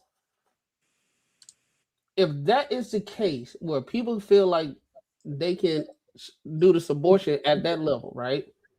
Mhm. I'll guarantee there's a connection of it's going to be an uptick of women that's going to do this because it's 2 of these cases going on at the same time right now. Oh, there's been multiple of those. And a lot and this and it says that she actually suffered from severe mental health struggles following the birth of her youngest child. So in the months leading up to that, this was in January of 2023. She was treated for postpartum depression, severe anxiety, insomnia, and she spent time in inpatient psychiatric hospital. And guess what? The government will not take that kid away and give it to the Hold father. on. I'm glad you said that. I'm glad you said that, Marcus. Because the dad was just about to get custody of the kids. He was about to get split custody. Oh, was he? Yeah. I thought that they were together. I think that may have been the other one. I think that's the other one. Oh, yeah, that's a different. Yeah, it's a different conversation. My bad. Same thing. So that right there, that stuff that pisses me off because you got somebody who clearly wanted their children and they weren't able to get them, and then now the other kids are died because I seen this through. I don't know if it's the same one, but that was a little while ago. But then her history and diagnosis, which you wanted to know, was she was treated in outpatient. Psychiatrists prescribed multiple medications for anxiety and depression. She was diagnosed with major depressive disorder and severe insomnia, with medical providers also considering a potential diagnosis for bipolar disorder diagnosis. She checked into mental health unit in 2022, 2023. But what it says is that her defense attorney was stating that she was suffering from acute undiagnosed postpartum psychosis, which is rare. So involving a break with reality, delusions, or hallucinations at the time of the 2023 killings. Oh, so this all happened in 2023. Okay. So here's my question though. So in this situation where she's going through postpartum, if they already had 2 kids prior, right? And I'm pretty sure it changes. Postpartum is not the same if you have multiple kids, right? It's not always the same. It's different. Some are more extreme, some are not. But in this situation, and I have to ask the question: where's the father at to the point where he has to pay attention and say, "Listen, I got to remove the kids. I agree. Let me take care of the kids so the mother can, you know what I'm saying, figure out whatever it is that she got going on, and I need to take full care of these kids and make sure that everything is straight." I think he probably was there. He probably was supportive, and she was going back and forth into the hospital. So I'm sure he was taking care of them while she was in the hospital. But here's the thing: what he's saying is, why didn't he make the decision to take them out of that? Like, right. So what I'm saying is maybe it's like, okay, we see that she's on medication. So maybe he took time off of work while she's in the hospital. She comes home, she's on medication. Sometimes nobody really probably thinks the worst case scenario if, you know, and that's probably what happened. I don't know. I'm assuming. No, I'm definitely not saying that it's his fault, but yeah, I do think men should see situations that are happening and take charge and not try to keep that whole, hey, we're gonna make it work type shit. We can make it work, but I'm getting these motherfuckers out. I'm getting them out. Like that goes back to the previous conversation that we had when men can't really say nothing. If they do say that, they getting shamed and stuff. And like, she could have went to court and got the kids back in a minute. And but here's the thing though: if you're together, right, and this is where the real life situation comes in. if you are the husband and this is, you know what I'm saying, your lady, and you pay attention to your lady, y'all been together for a while, and you understand what's going on in the household, you know how your woman is, you already know. All right, let me grab the kids. Hey, I got you. You know what I'm saying? You do what it is that you need to do. I'm gonna take care of the kids. I'm gonna make sure that they straight. You're right. Yeah, she would be wigging out. You should know your girl enough to be like, ask a certain kind of question. Be like, nah, she ain't seeming right. I gotta do this. And that's not victim. And my thing is, I'm not victim blaming the father at all. But I'm just saying, in those situations, this is where situationally aware and being able to pay attention to your lady. And like, hey, listen, you had 3 of them already. You know, the first 2 went good. You know, but this last one seemed like you're struggling a bit. So let me grab the kids. I'm gonna take care of them for a minute till you get yourself together, and then, you know, we'll all, you know, we'll rendezvous once everything is straight. No, I think the onus. I think there is an onus on the man to like to assess the situation and do what's best. Even though you might love her to death and this, that, and the third, you got to assess the situation and make difficult decisions. Yeah. And one of those decisions is like get her some help, put her in. I don't want to say mental hospital, but you know what I'm saying. I mean, she was. So she can get the help. So and then you can make sure everybody's safe. But just like Jay said, people don't think about the worst case scenario. I don't, you know, but at the same time, you got to take all the measures because life be life. It's so many. It's so many unpredictable stuff that I never thought I would have been going through that happened. That I was like, dog, this happened to me. I seen this like on movies and stuff like that.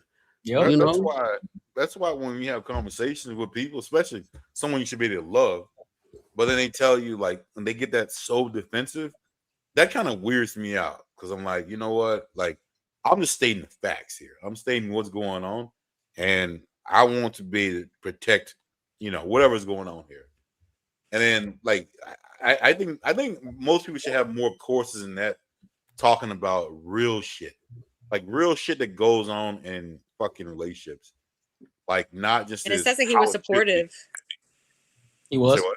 This is what it says. You know, anybody can throw it, but like, you know, all this stuff we don't know. We're just reading what is here. But it says that he was supportive as a father and a husband before and after the tragedy. He actively worked to help manage her postpartum. He took off of work and he publicly forgave her.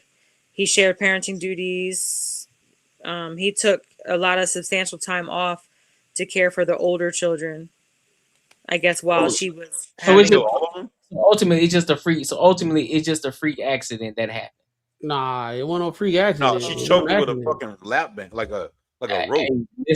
Hey, listen. We all here's the thing though. I gotta be able to mind it out because there are situations where your mind gets so fucked up, you black out, bro. And you don't know what's going on until it's over with. A freak, maybe use a different thing. A freak accident is like when we was watching a movie back in the day. Blackout. Huh? I said blackout. Yeah, blackout. Yeah, use that one. Cause freak accident is like that movie we used to watch back in the day. I forgot what it was, but it's like things that just happened. Like, but it does say that it says that they both pursued medical malpractice lawsuits against her healthcare providers, arguing that over medication and a failure to properly diagnose her severe postpartum psychosis led to the breakdown. Fuck that. So this must be one of those. If my kid died, I'm not fucking thinking about suing somebody. No. I think what they were saying, like they already was battling the health system because they was over medicating her, and it was a problem. And he probably was like, "Hey, it's too much. I see her every day. It's too much. She not doing well." But they just wasn't doing what they were supposed to do. But you like most people, final destination, they stop taking their medicine. So I don't know if it's because it changes them. So if someone's crazy, like for some reason they stop taking it. That's when they get all fucked up. Yeah. Most of the shit makes you like catatonic. You're not doing nothing. So like for the situation, or maybe she stopped taking her shit. Well, I don't know. It's an unfortunate situation. I think I'm more mad at the public than like all this stuff because I hate that with this situation, him being the man he is. This was a situation he didn't do nothing, but the public trying to make it seem like he did it. He was the problem. Like he was the problem. He was probably trying the hardest to be able to, and who knows? They could have. This is not like often like that. This happens. I mean, postpartum, yes, but not these cases. Like I feel like it happens. Think about all the kids that are born. Jay, you said you deal with people who go through like what type of people you deal with? Like what type of like shit do they go through that you talk? I mean, they're on drugs. They being raped. Like there's all types of. It's a lot. I mean, I mostly work with people that are from the city in Camden, which was labeled as like the most dangerous city at one point in the United States. It's a lot of stuff going on. So I just feel like it's mostly actually in the inner cities, even like North Jersey, New York, people are from there. So people are in survival mode. People don't have parents. People have been raped and, parents are raping their own children. And then the kids kill the parents, Well, yeah, that's that's egregious. That's pretty wild. I mean, I don't know. I think I definitely think there's a still a level of, even though your life is crappy, shitty. I mean, there's still got to be a level of like accountability, and we can't blame, we can't do shit. We just get the fuck out. But here's the thing, and this is why, like, I have grace for certain people who, no matter what, man or woman, right? The part of your brain that is responsible for impulse control doesn't develop until you're about 26, 27. Yep. I agree with that. Prefrontal cortex, 26, 27, the part that's responsible for impulse control. Where you're able to self-regulate. Your emotions. Yeah. I mean, I think most men, until they get a real life, like shit that happens, they're pretty much women until like 25, 26. But it's not just emotional piece. It's like you're controlling your impulses. So like where you just, go, do something with, you think you do it and then you think about it afterwards.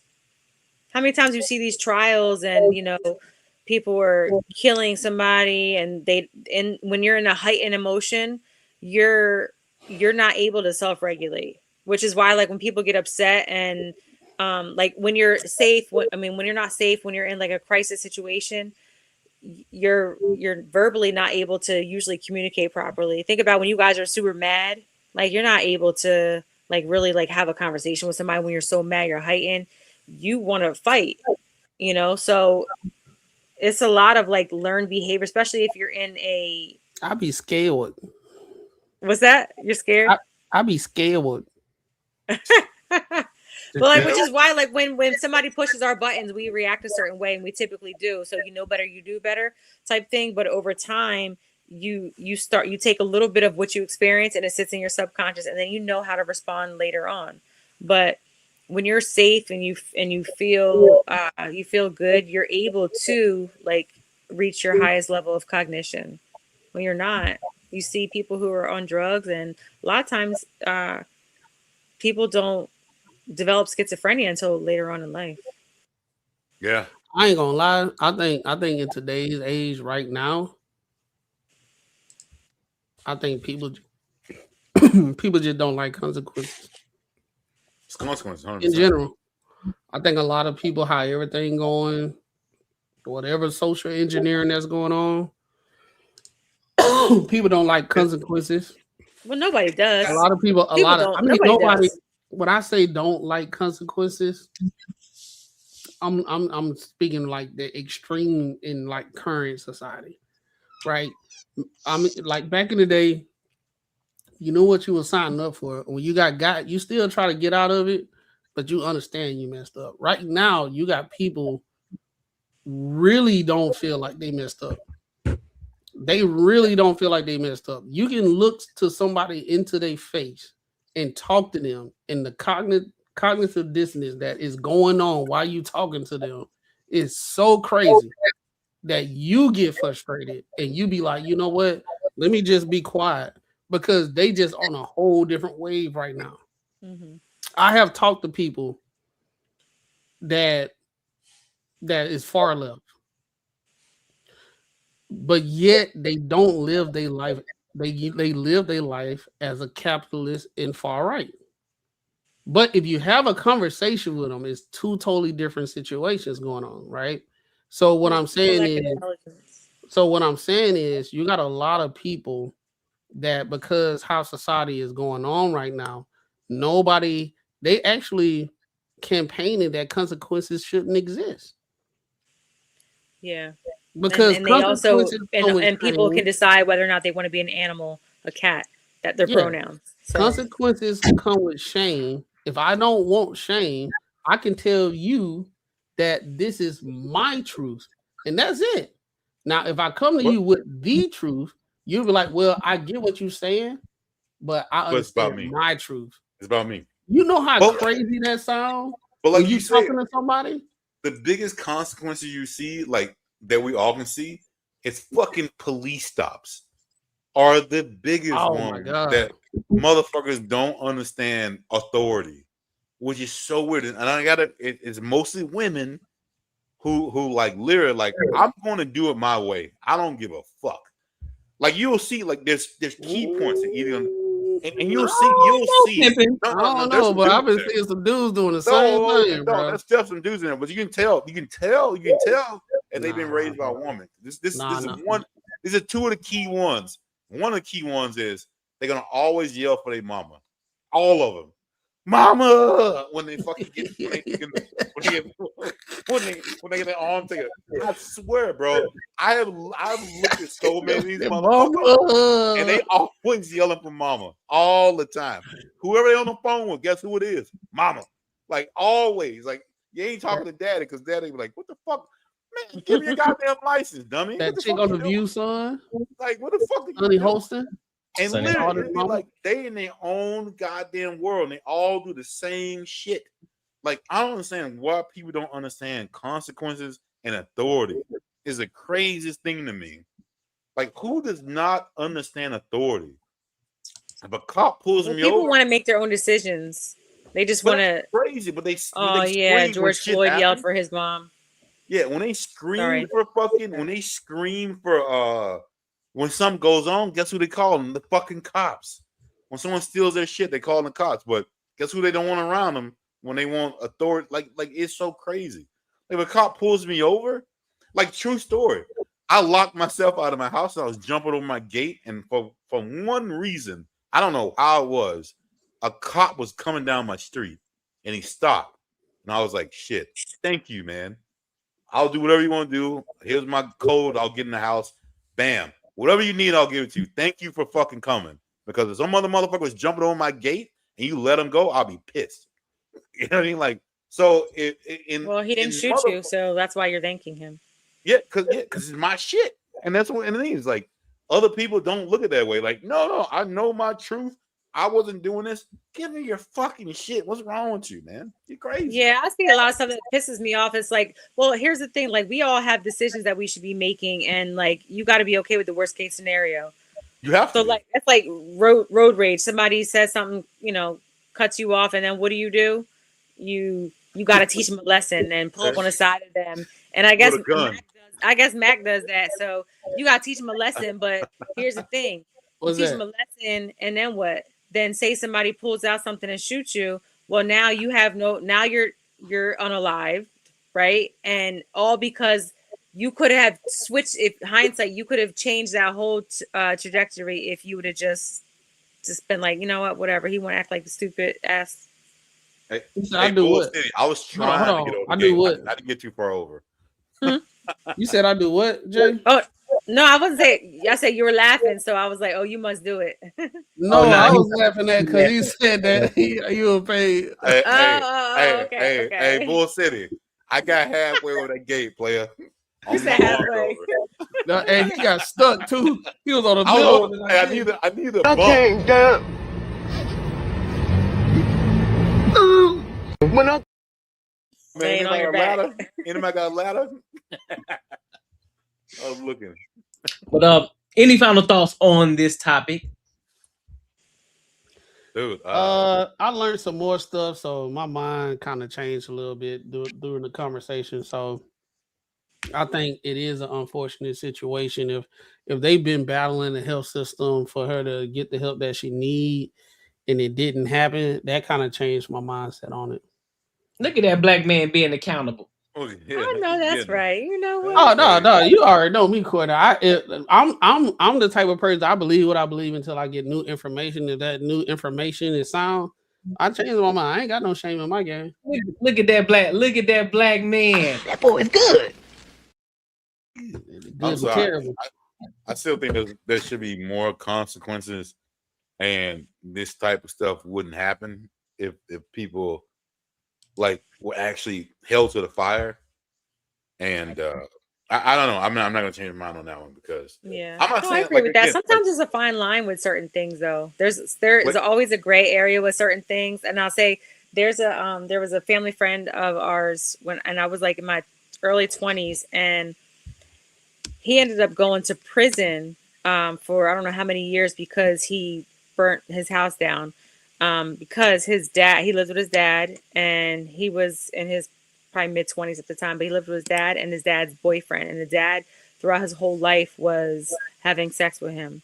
And once he got to a place like it just built up, he got to a place where he was like, fuck this. And he was always a little different with how, like, very intellectual. And he killed his dad and the boyfriend, burned his house down. So the people who are supposed to love, protect you, nurture you, take care of you are the same people that are hurting you. who screw you over. Do you blame them for killing them? Unaliving them? Sorry. I don't think I would blame them, but I don't think I would blame them. I would understand it, and I would be very empathetic to the situation. But again, consequences are consequences. So if you do it, you still deserve the consequence, regardless of, because it rains on the just and unjust, right? So I can't blame. I can blame, hey, bro, you did what you had to do. Unfortunately, because the law is the law, you gotta eat that.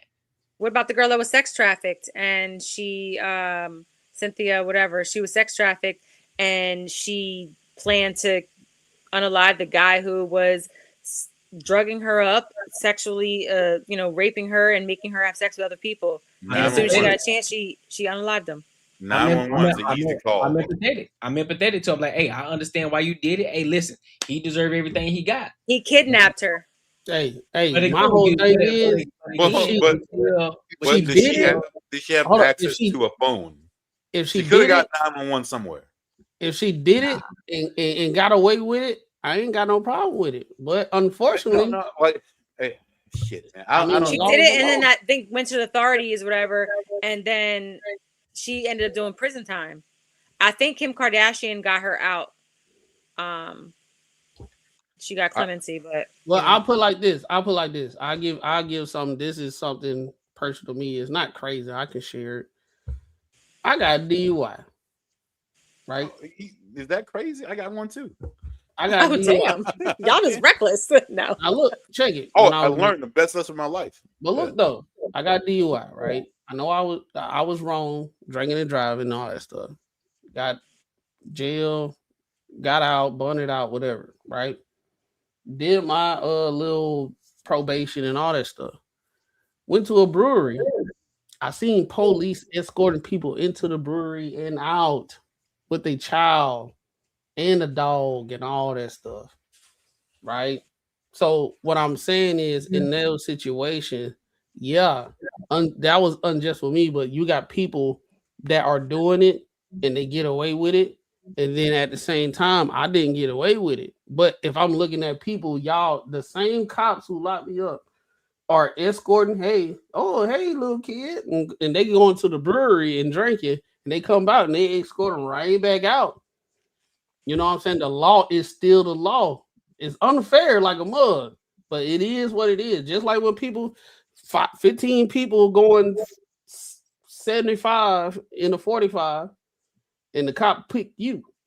You're like, well, everybody else was going at it. They were like, well, I picked you. You going to jail. That's the one of those situations. It's unfair, but it is what it is. Now, if you got away with it, cool. But it is the same thing. Like, but you gotta understand from learn from experience. Like you said, DUI. My DUI, I thank God all the time I got my DUI because I would have not stopped drinking and driving. Like, and Courtney knows I spend a shit ton of money. I don't drink and drive. Yeah. Because this is the thing though. Like I've seen stories where people literally go to the store and in a freak accident, get in an accident, and are in prison because they were drinking. Like I could never imagine being like, yo, I just went to the store, had a couple drinks, now I'm in fucking prison. Like I would feel like that's not fair. Mothers, shout out to the Mothers Against Drunk Drivers. That's a whole program that they show you. They show you what happens. Like you could just be going down the street drunk, and you'd unallow the whole family, and they were just going to get some Burger King. But I do understand like people who go through these experiences and people who have wronged them and whatever. But like you can't I feel like if you get away with murdering someone, that you'll do it again. Because you'll feel like, hey, someone fucked me over, I'm gonna do it again. You have a DUI. Where the girl was sex trafficking and everything. I paid my consequences. Right, I got my consequences. If they had if that cop had said, "Yo, you seem cool, bro.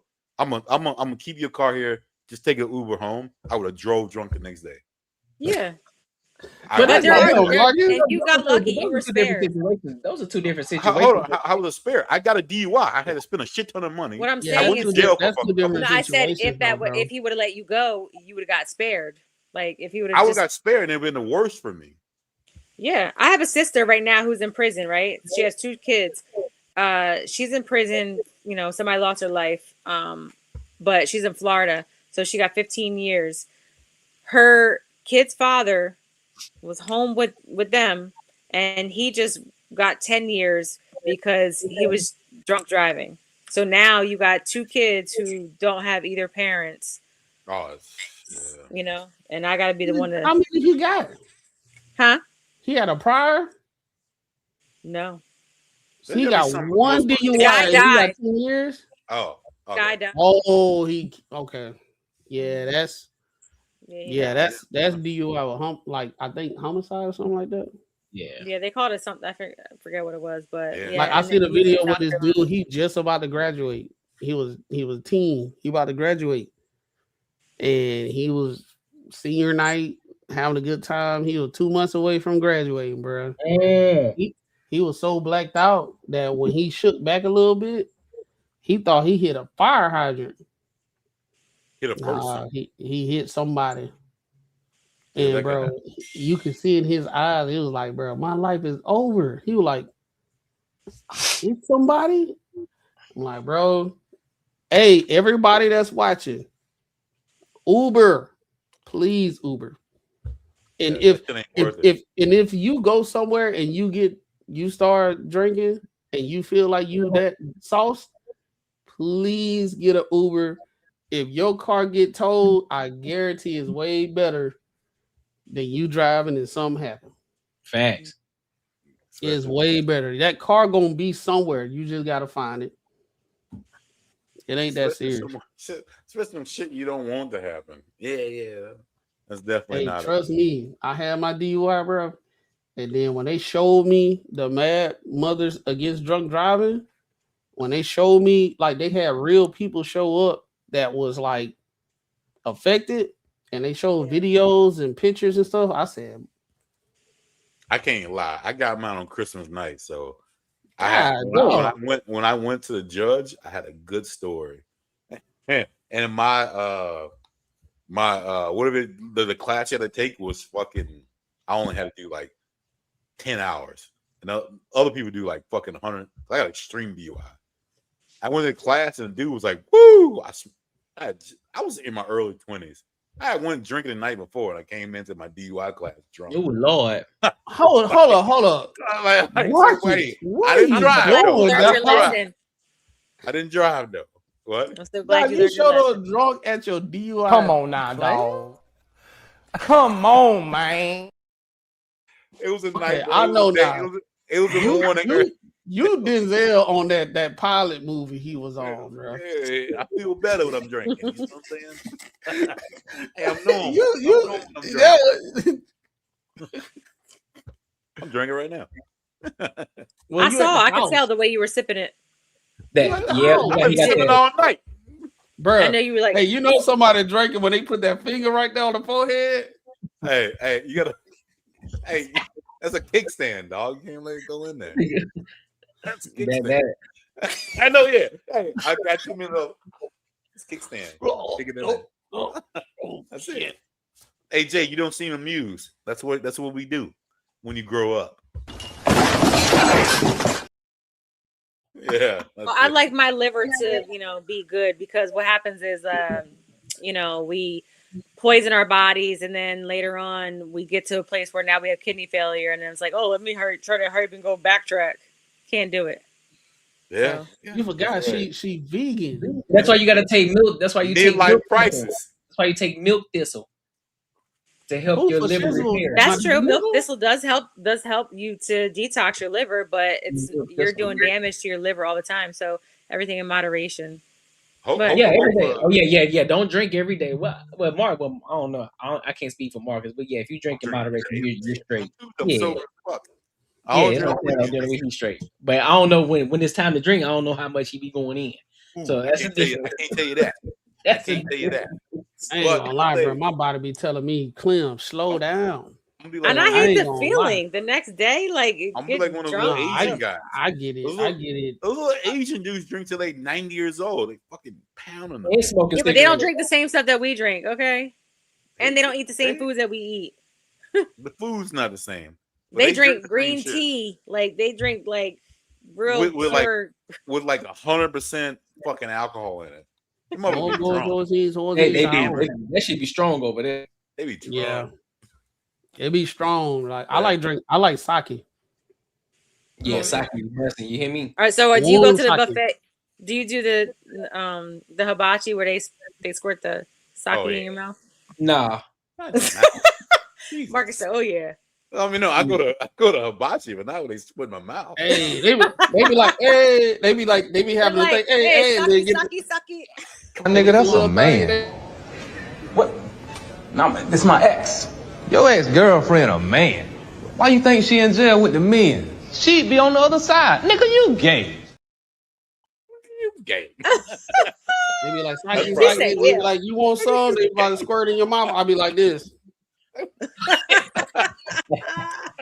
I took my kids to one of them, and the guy going to do that to my door. I said, whoa, no, not over here. You better somewhere else. I'm like, what is that, man? Hey, come on, I'm good. Get in there. Your mouth be wide open, big dog. Oh no! Free booze, man. Jeez, no, you gotta clip that, Courtney.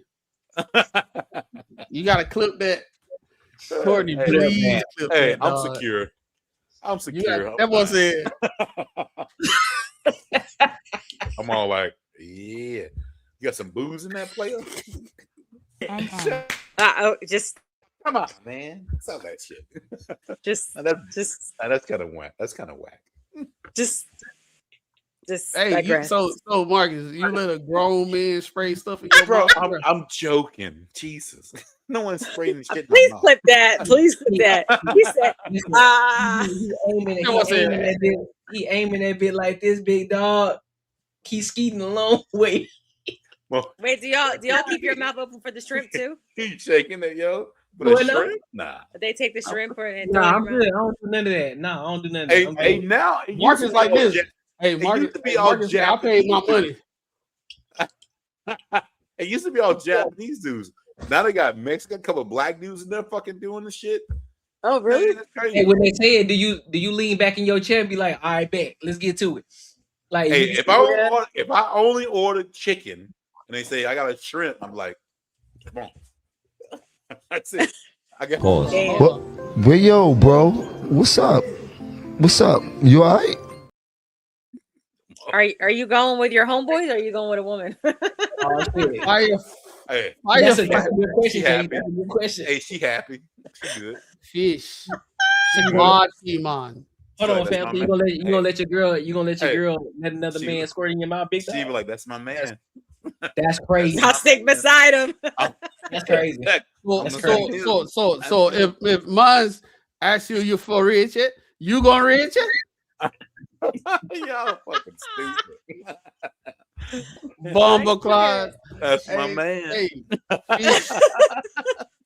Hey, Barty, man. Yeah, wow. That boy Right. said a shrimp. He said shrimp? he said he Bro, was a hey, shrimp if you in his go, mouth. you The only big order shrimp or little chicken. shrimp? Oh shit! If you only order chicken and they throw out the 4 shrimp, I'm getting some. I'm good. That's crazy. Mons for reach for shrimp. Hey, I like seafood too. Barty, man. Hey, the seafood is like $20 extra. I'm getting chicken. You just greedy. But you can get whatever you want. Just don't let dude aim stuff in your mouth, my boy. Yeah, I don't even want it because it's going to hit somewhere. I'm just like, Because what is that? Catch it with your hands. Catch it. You ain't catching it with your hands. We know.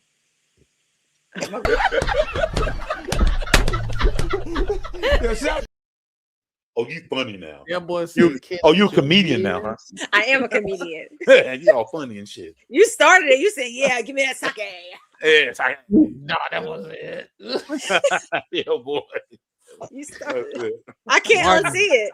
I can't unsee it. I can't unsee it. Which one of your homeboys with you right now, Tito? He hanging out. Tito, Tito, and Jack. yeah, I knew it was Tito. I knew it was Tito. Tito don't say shit. He just kicking it. I knew it was You Tito. need to drink Tito on this show. Yeah.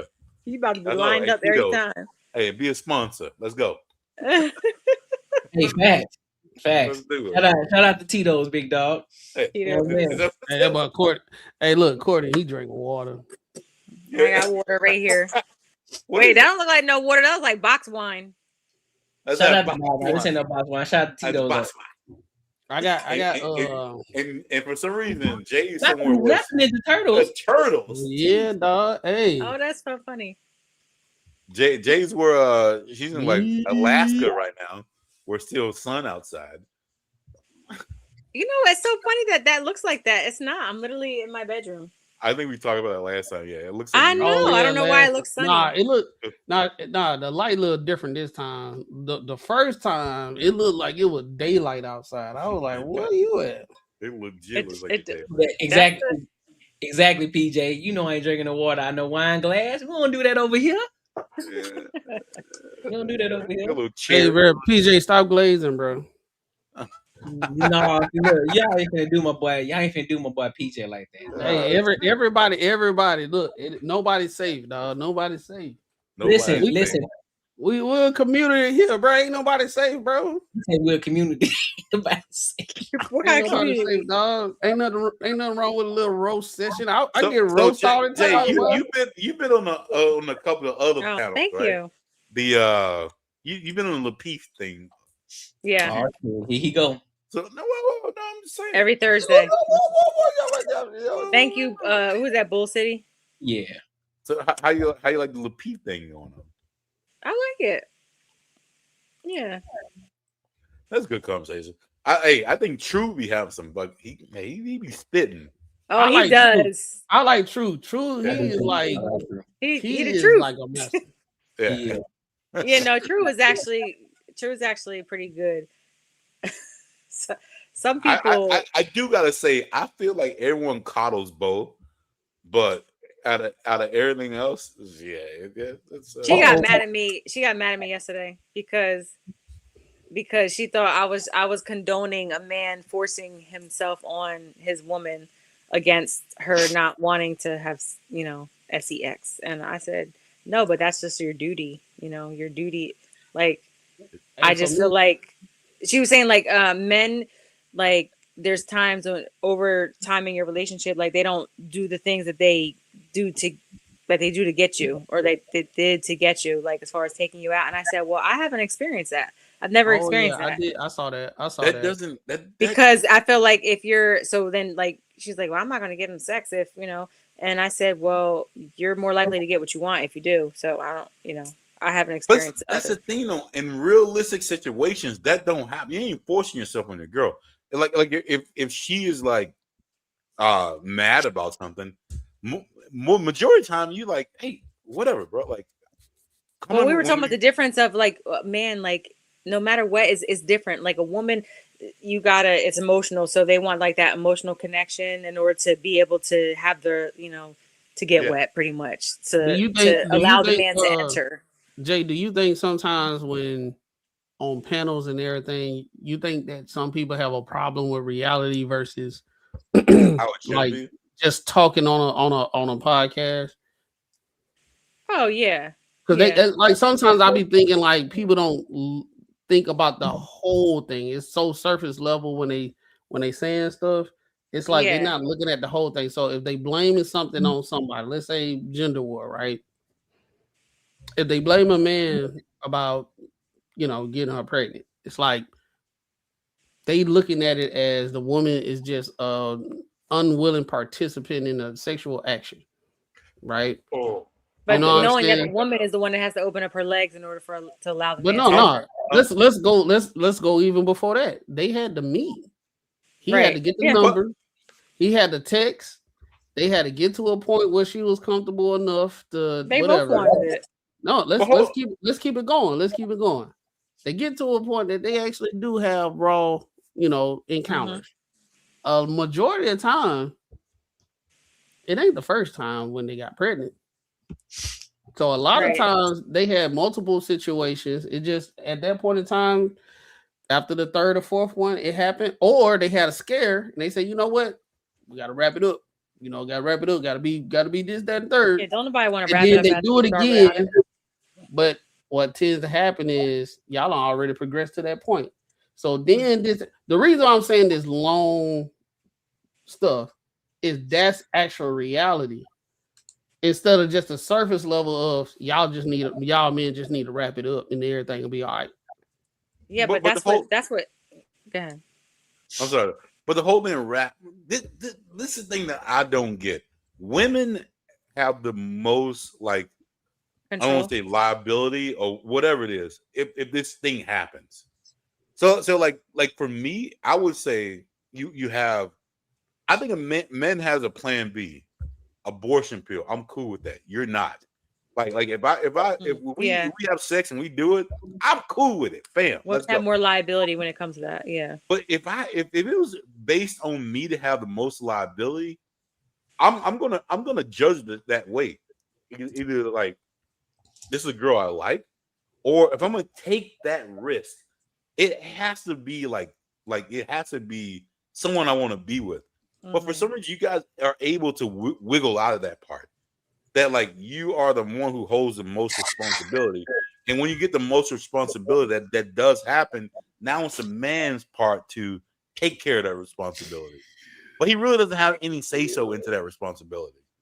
Well, like, that's actually pretty true. Because if it was me, if the hottest girl I've ever seen in my life was like, yo, hey, you can have sex with me, I'm cool with it. You might get AIDS, you might not. I don't know. And I'll be like, all right, no, thank you. I'm gonna say, nah, probably not. But hey, if you do, you got 24 hours to take this pill and you don't have no more. All right, fuck, let's go. And if it happens, I'm taking that pill. You make poor decisions, Marcus. I think I make smart decisions because guess what you won't do? You ain't taking that pill and you have that baby and you're gonna fucking make my life a living hell. I'm not going to have that baby unless I'm gonna be with you forever. Like I'm cool with making that decision because that's if I wasn't cool with making that decision, to get rid of it, I wouldn't just not do it. I wouldn't do it. Well, I just think that a lot of times women put it on a man when women are the ones who are allowing a man to conquer them. So that but what she got mad about was the fact that I said it's different. Like a woman has a hole. It's not like there's a barrier there. You have a hole, so something can always go in there. If it's not wet, guess what? You put lube, right? So with a man, and this is what Willie was saying, I think it was, but with a man, if you don't get it up, you can't have it. A woman can always have it. A man can't. Yeah. If it's a gummy bear. So that's a reason. It's a reason why in sex stores they got a whole store full of women's stuff, and they got a small section of men's stuff. Cause you want to know why? It don't take much. We can go to Walmart and get what we need. Women, y'all got a whole selection of like it just looked arousal, like a hunter's wall. You know what I'm saying? All the trophies up there of all the different types of things y'all can get. You know what I'm saying? So but like the person in question, I do think she just talking till she land a plane. I think it's circle around the airport. The way she talked, it just circle around the airport. I like her though. She cool. She got some good points. She does have good points. Very seldomly to me. Who are you talking about, Bo? I think she does. I think what it is like there's like a whole bunch of stuff, right? And there's Bo like a good point somewhere in here. Zero good points. Not That's one. not true. Nah, Bo is supported by dudes. This is what tells you that dudes are good people. She's the little sister. She's the little sister. Everyone literally like say, no, I'm not talking about you. I'm not doing this. Yo, like try to like shelter her. And I think someone needs to be like, yo, like what the fuck are you talking about? Like for me, like she goes on me. They be going in. They go in on me. They go in like they call me a pick me. I was like, that's not my fault that I think differently. I don't, that's and that's crazy for someone to think that's a bad thing for a pick me. They'd be like, yo, like if I can see on some stuff. I can see on stuff for pick me. I can see sometimes how it can be bad. Like how? Like I feel like you're not being real. Well, I say like you already know my saying. I'd rather see a sermon than to hear one. I do see a lot of women. Like I think the beginning phrase of a pick me was somebody up here just trying to get attention, but they really don't believe the things that they saying.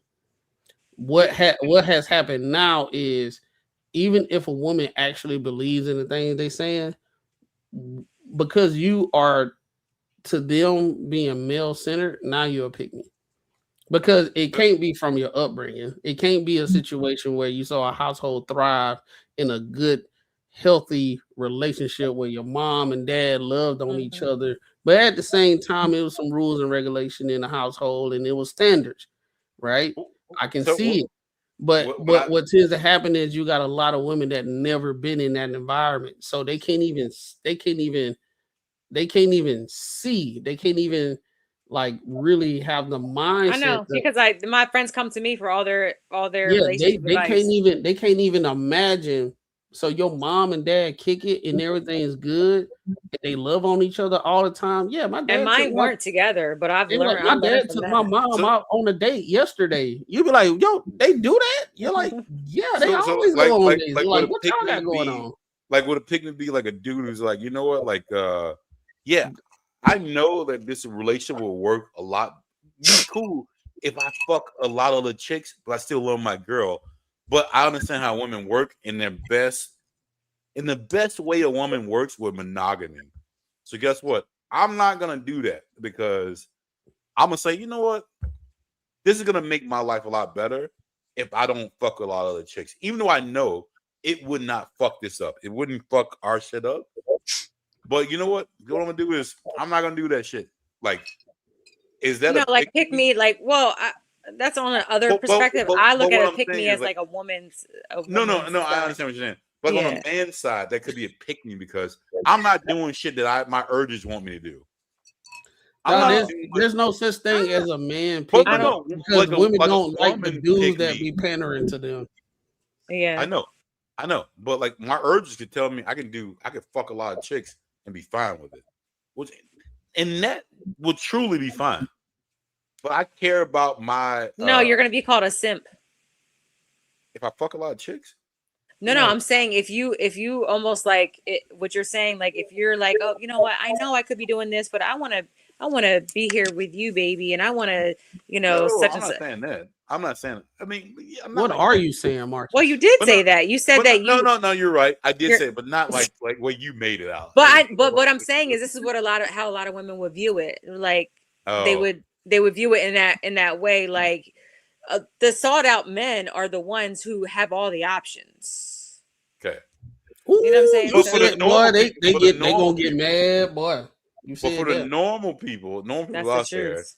like I mean, normal people, I think have a little bit of options, but not really a lot. But at the end of the You day, said like normal people? yeah, the normal people, even if I had all the options, I still got to look Yeah, at I it guess like. make somebody laugh or something like that. You know what I mean?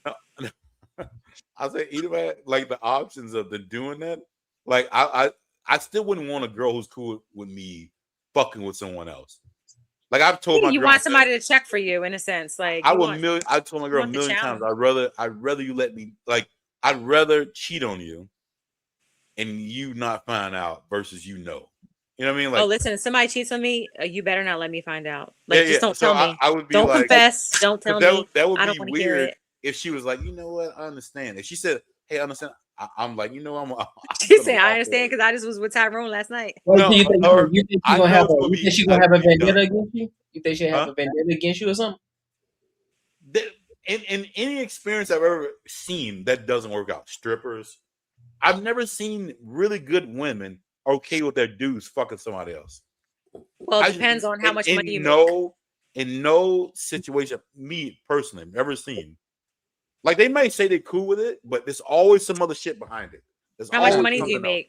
They're not cool with it. Not enough for I'm that. not asking you. I'm saying it depends on how much money you make because But even if you some women are okay with it as long as they're living a certain lifestyle. Is she really gonna be there for you? Probably not. She's looking. So If I your know money women dries up, who want to have their man even have like a threesome with another woman and they're totally against it, the man. and the dude, I'm like, I just wouldn't want a girl like that. Like I just would never. Like Chelsea, that to me would be bad. Chelsea Handler is one of those. Not Chelsea Handler. It's another one. She's a comedian, and she said that she gets turned on by other women. Fucking her dude. No, flirting with her man and things like that. She gets turned on by it. I would not be with. I would not be with a girl. My whole thing about that type There's of nothing shit. wrong with that. I know what my whole thing about that type of shit, bro. It usually don't last long. Those relationships don't last. It's just in the mid. It's just in the beginning type situation. I haven't seen anybody having a long relationship unless they on them like excursions and stuff like that with the pineapple. You're always doing something fun. You always continually have to do something. Like I want to be with my girl. I ain't never seen nobody. Ain't cool. I want to be my girl. Like yo, like hey, if shit went down, she's still like I love you. We're good. I don't want to be with that contentious shit. But like, wait, Courtney, everything has to be fine. Everything has to be fucking amazing. I don't want to be with that girl. Courtney, what were you saying? You said something about like the whole flirting. Yeah, so I think her name is Chelsea Glasser. I think that's her name. But she's a comedian, and she was basically saying that she gets turned on by her man, and her man flirting and other women flirting with her man. That she gets turned on by that. Like that's something that she wants. She's a comedian. Like her man flirting with other women and vice versa. Women flirting with her man. She gets turned on. Basically, she get turned on because she understand that her dude is wanted by other women. Yeah, she don't want a dude that's not Nikki wanted. Glasser, that's her name, Nikki Glasser. I said Chelsea. Nikki Glasser. If no woman was checking, if no woman was checking for him, she'll think he was a lame and she won't rock with him. Which is my point. Women want the ones that are highly sought. Is that how you are? You want the dudes who are like, hey, you know, man. Most women do, bro. I think they do. They may not tell you that. But most women do. Yeah. No. But I don't. But for me, I guess it's a little different. Like I don't just because somebody is like. See, that's what I would say. Like, what's that?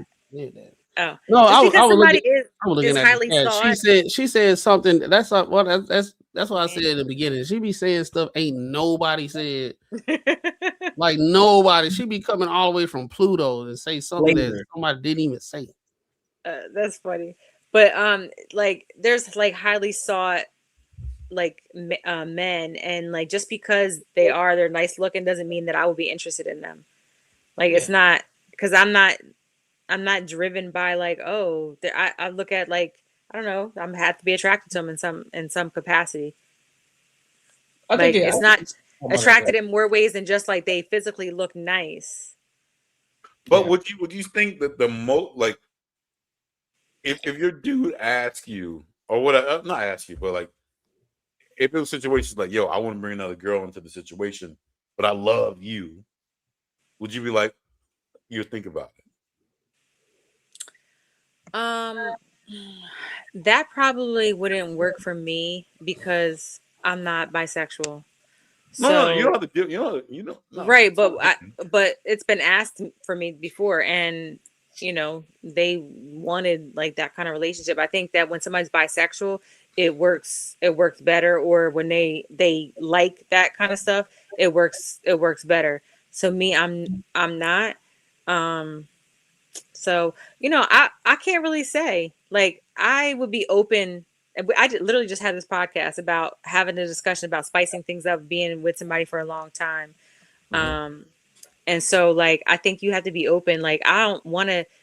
If my man came up to me and said like, I just want something different with our sex life, or then I'm gonna, all right, let's have the conversation. What is that going to look like? I gotta have the conversation, and I gotta be willing to bend with something. You rocking with what Roland Martin accused of? What is it? You know about Roland Martin? What was it? Yeah. Do you know him? I know, but I don't know what. Yeah, he in a situation right now. Allegedly, wait, I feel like he was with another woman, and she had like some fingers back there. Oh, okay. I did Allegedly, this is allegedly. Oh yeah. So I if did your hear dude somebody came do to that. you and said, "Man, I want you to cut your nails because I kind of want to." Yeah, do so that. there's a boundary. I have boundaries, and Yeah, I don't really want to say what I'm okay with doing. Let's keep it with that. Like, where we at? I'm not okay with. We need you to cut your nails because I got something I want to say. I did. So Jay, you would think about it. You'd be like, you know what? Hey, he says he loves me. He's gonna be blah blah. You would think about it. I'm not thinking about that. Like that's where like it would be, the line would have to be drawn where I'm not. I'll do something else, but I'm not putting my finger in there. No, not that. I'm saying another girl. Oh, what do you say? With another girl, like if he was like, "Yo, I want to have you and some other chick," and you'd be like, "All right, well, this is unfair. Let's just go question. to a swingers club. Let's do unfair like question something else." Because you can't answer because you're not really like tied to someone. So I get that. I'm not gonna say that to you. She said I've had experience. She cool with going to the swingers club. But I think it's a little different when you actually like somebody. I would hopefully it's different. No, I think it's a turn on a little bit. And so in my mind, like, so I've done like role playing and things like that. What do you say? I've done like role playing and certain like scenarios, because like they may have wanted that or to kind of visualize. I've done that, and it was fun. That's fair. So if my girl, I see why they call you a pygmy because you adapt. They don't, the other women, they don't like adapt. You got me how I am, and that's it. Then you don't like it. Listen, I think the most satisfied you could be with a man is when he's satisfied. Like that's just how I feel. I've never had an issue with that, So I feel like why, like I'm gonna do what you want me to do. Y'all gotta throw 100. Y'all gotta throw 100 in the super chat for that. I mean, like I've been I've experienced like a submissive a very submissive relationship. So you know, I experienced some things, some 50 Shades of Grey things in that, and I think that Marcus said, "Oh hell no, I ain't doing it." Yeah, I've experienced some. Yeah. So it's just like I don't know, like I don't understand how. I just don't understand. That's important for me. That's important. You was just raised different, man. You got women that was raised different from you, and at the same time, they got they dating advice and how marriage look from social media. Yep. And other bitter women and bitter aunties and bitter old ladies, they are the worst. But do you think it's because they're bitter because maybe they like the way they look, they're not being like sought out? I think they bitter because I think they was lied to when they was young. And then when they get to that age, they did everything what everybody told them to do. Go get your education, do this, do that, do that. And then they get to that age where they feel like they supposed to have the things, they don't have it. So guess what? Misery love company. So even though they don't have what they want, they're not going to sit back and assess the situation and say, I could have did this a different way. They're not finna put that to the younger generation. Hey, I did this. You might want to do it like this because this what happened to me. Right? They're not going to say that, right? I would say majority of the times men do that. Men do it, but I get it. A lot of women don't believe it, but for some reason they be in men's facility like areas when we have these conversations. For some reason they know. I don't know. They say we don't have these conversations. But the men, they really be like, look, I was doing this, that, X, Y, and Z, and I had this chick. She was doing everything. I wasn't ready for no relationship. And I just kept on doing me and this, that, and the third. Hey, bro, young fella.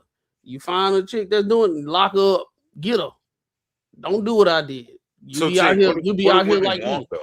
I think that's the reason why, because they're not gonna tell you exactly what I just said on the man part. They're gonna say everything's good. I got my money. I don't need nothing. I got a dog. I did this, that. Girl, you can do whatever you want to do. Everything gonna be all right.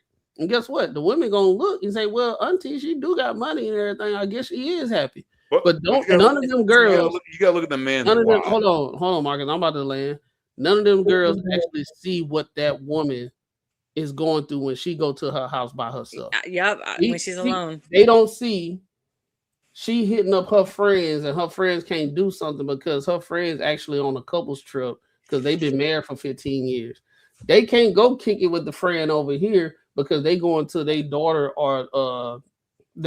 or son graduation, right? They can't. They all the friends not available like that no more. And you're miserable and lonely. She at the house kicking it and can't do nothing because everybody wrapped up. But she kicking it. You mean she's single?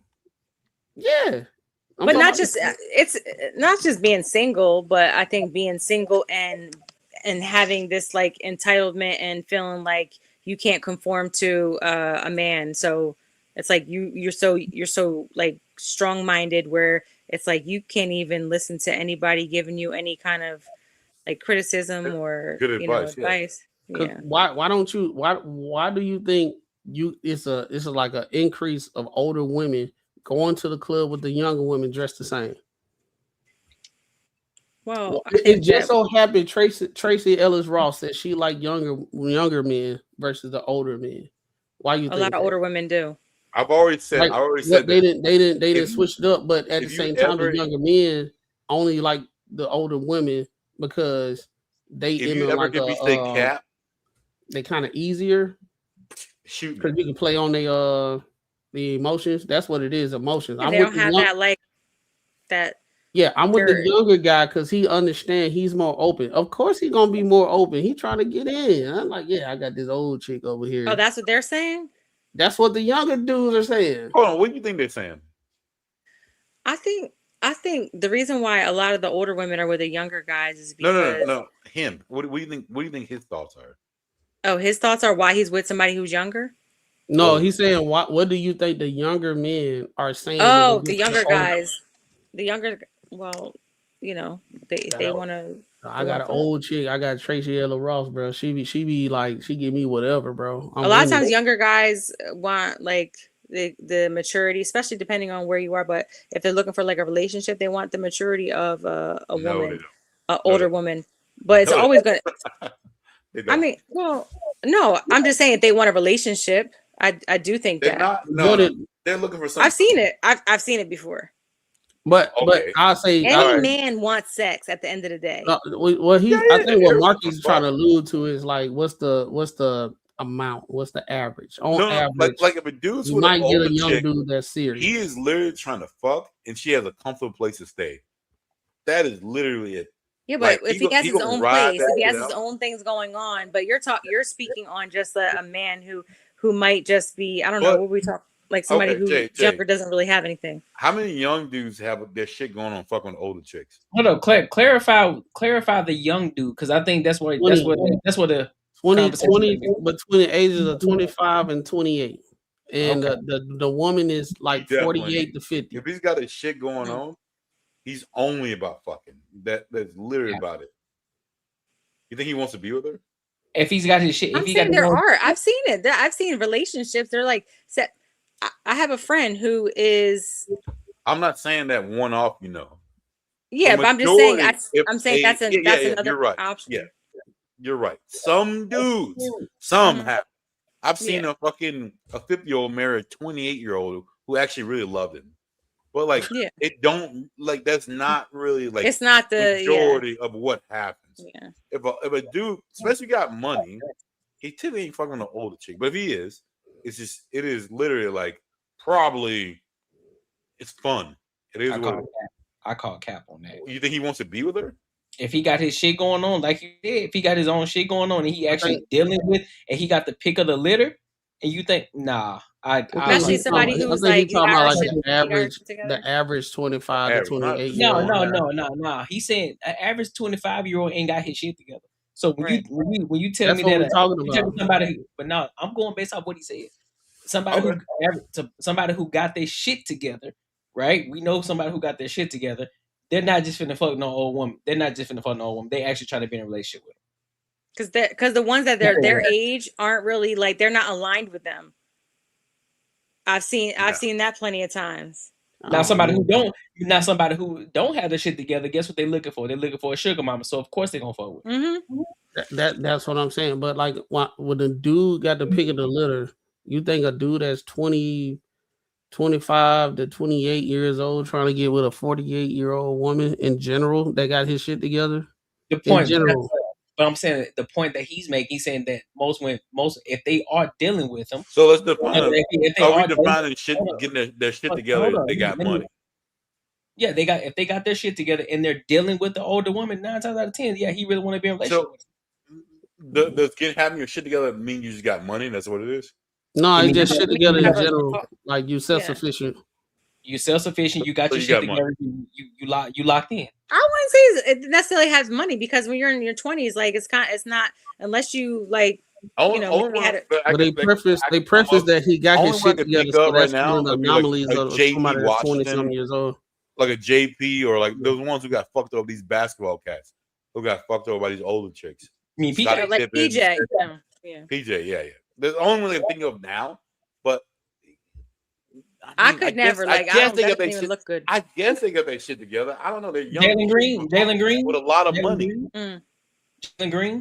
The young kids with a shit ton of money. I don't know. Like, they got their shit together, and they're dealing with the older woman, and they're in a real deal relationship. So shit together.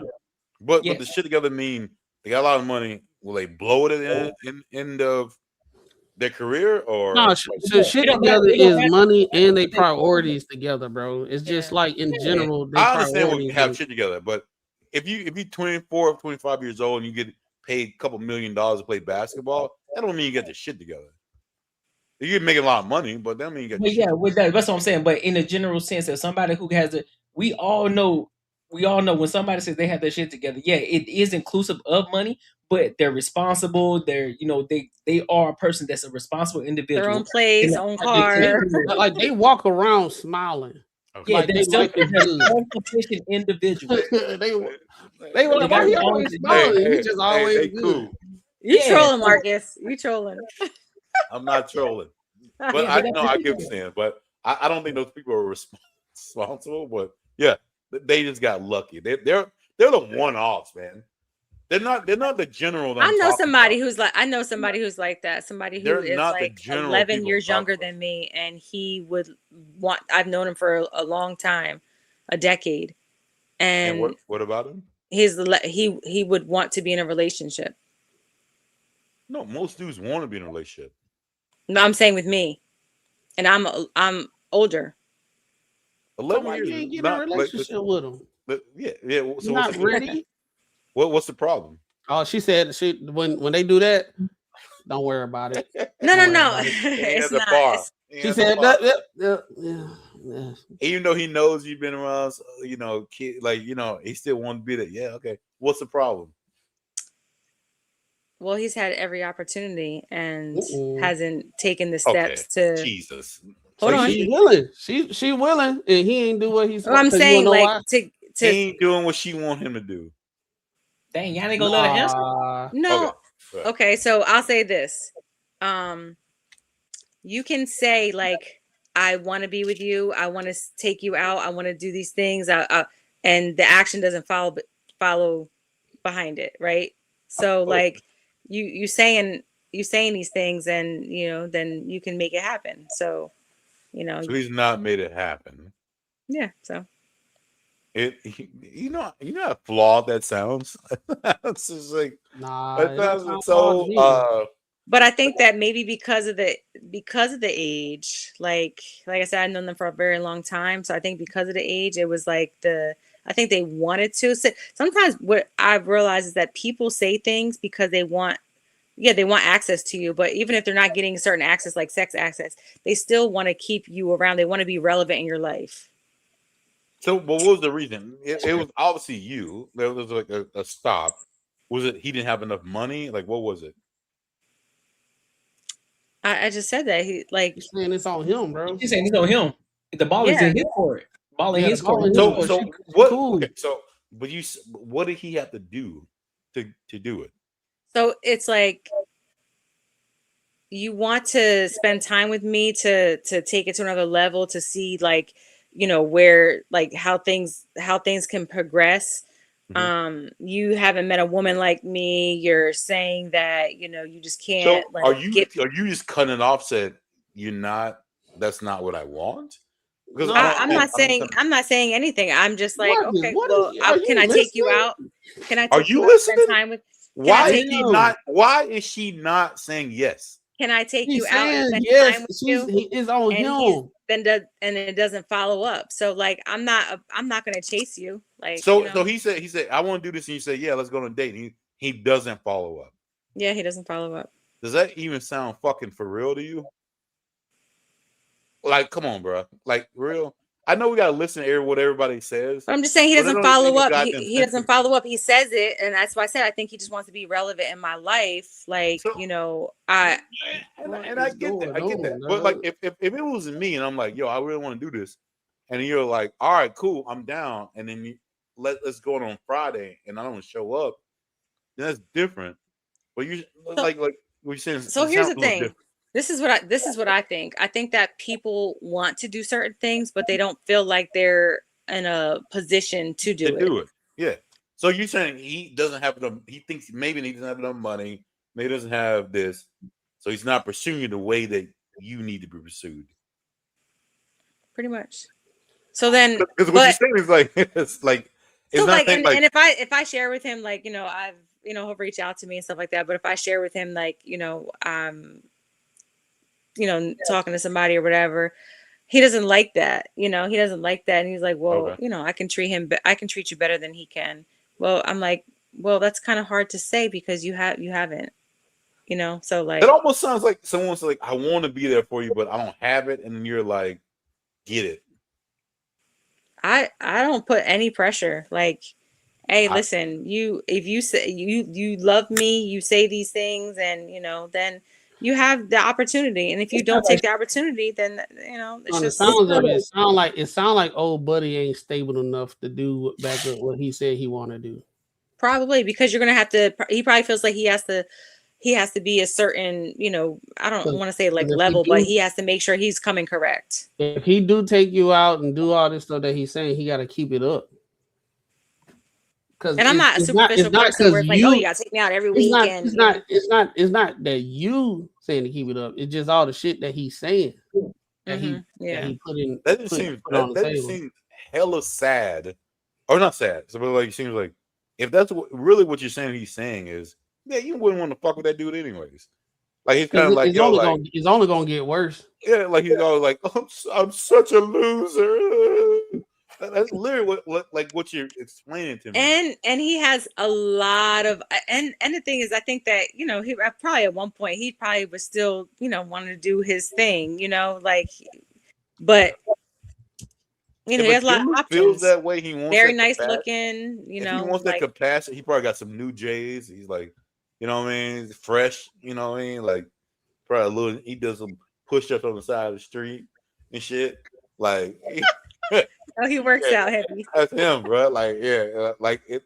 I mean, I don't know really cats like that, but I can only imagine. He's like, man, baby, I'll take. Yeah, I don't know, man. Yeah. Well, you wouldn't want nobody like that because that's gonna be just disappointment. Well, no, because you're disappointing now. It's like you don't even have to. I don't even ask for anything. Like you don't got to tell me anything. You don't have to. Like you're saying it because you can't get me out of your system. Like you can't get rid of me mentally. So we have a connection, and that's fine. You have a connection with somebody forever. Like it's just so you do like him. Yeah, we have a connection. I care for him, but hey, well, boost him up. Like all girls say, you know what? I'm here for you, and I'll do all this. Boost him up. I've done. If you boosting up, you're gonna be boosting them up forever, goddamn. I don't think that's the case. I don't know. Nah, they ain't even in no relationship, and it's this difficult, bro. It's not that difficult, bro. A person does what they want to do for you. But do you understand how men operate? Like I don't understand. Like for me, this conversation is kind of wild because it's like I feel. Jay, hey, I don't know you, but I think you're a cool person. I think you're leaving some shit out. But like for me, I'm thinking like you've told him some shit, or maybe whatever, that he is not that dude. Like he ain't got it. Like I don't see dudes being like, ooh. Like I mean, some dudes do. I get it. Some dudes do. But at that point, I don't think you wouldn't show that regard. I don't think he's doing that though. Like what you're showing right now, like you show some like I want him to do better. I'll say this: we had a certain kind of relationship, right? I'll say that we had a certain kind of relationship, and then it built into a friendship and built into like a love for one another, and to the point where like he wanted to pursue something, but he just wasn't taking the step. So it's like now. Years go by, you're saying that you want to be this person in my life, but you're just not taking the steps to do it. And I'm not the one like, oh, he has to pursue me. And I don't feel like that, but I feel like you have to put the effort in. So you're not putting the effort. Would the effort be like he has his own crib, his own house? Yeah, he has his own stuff, his own place, all that stuff. I don't understand what the fucking problem is then.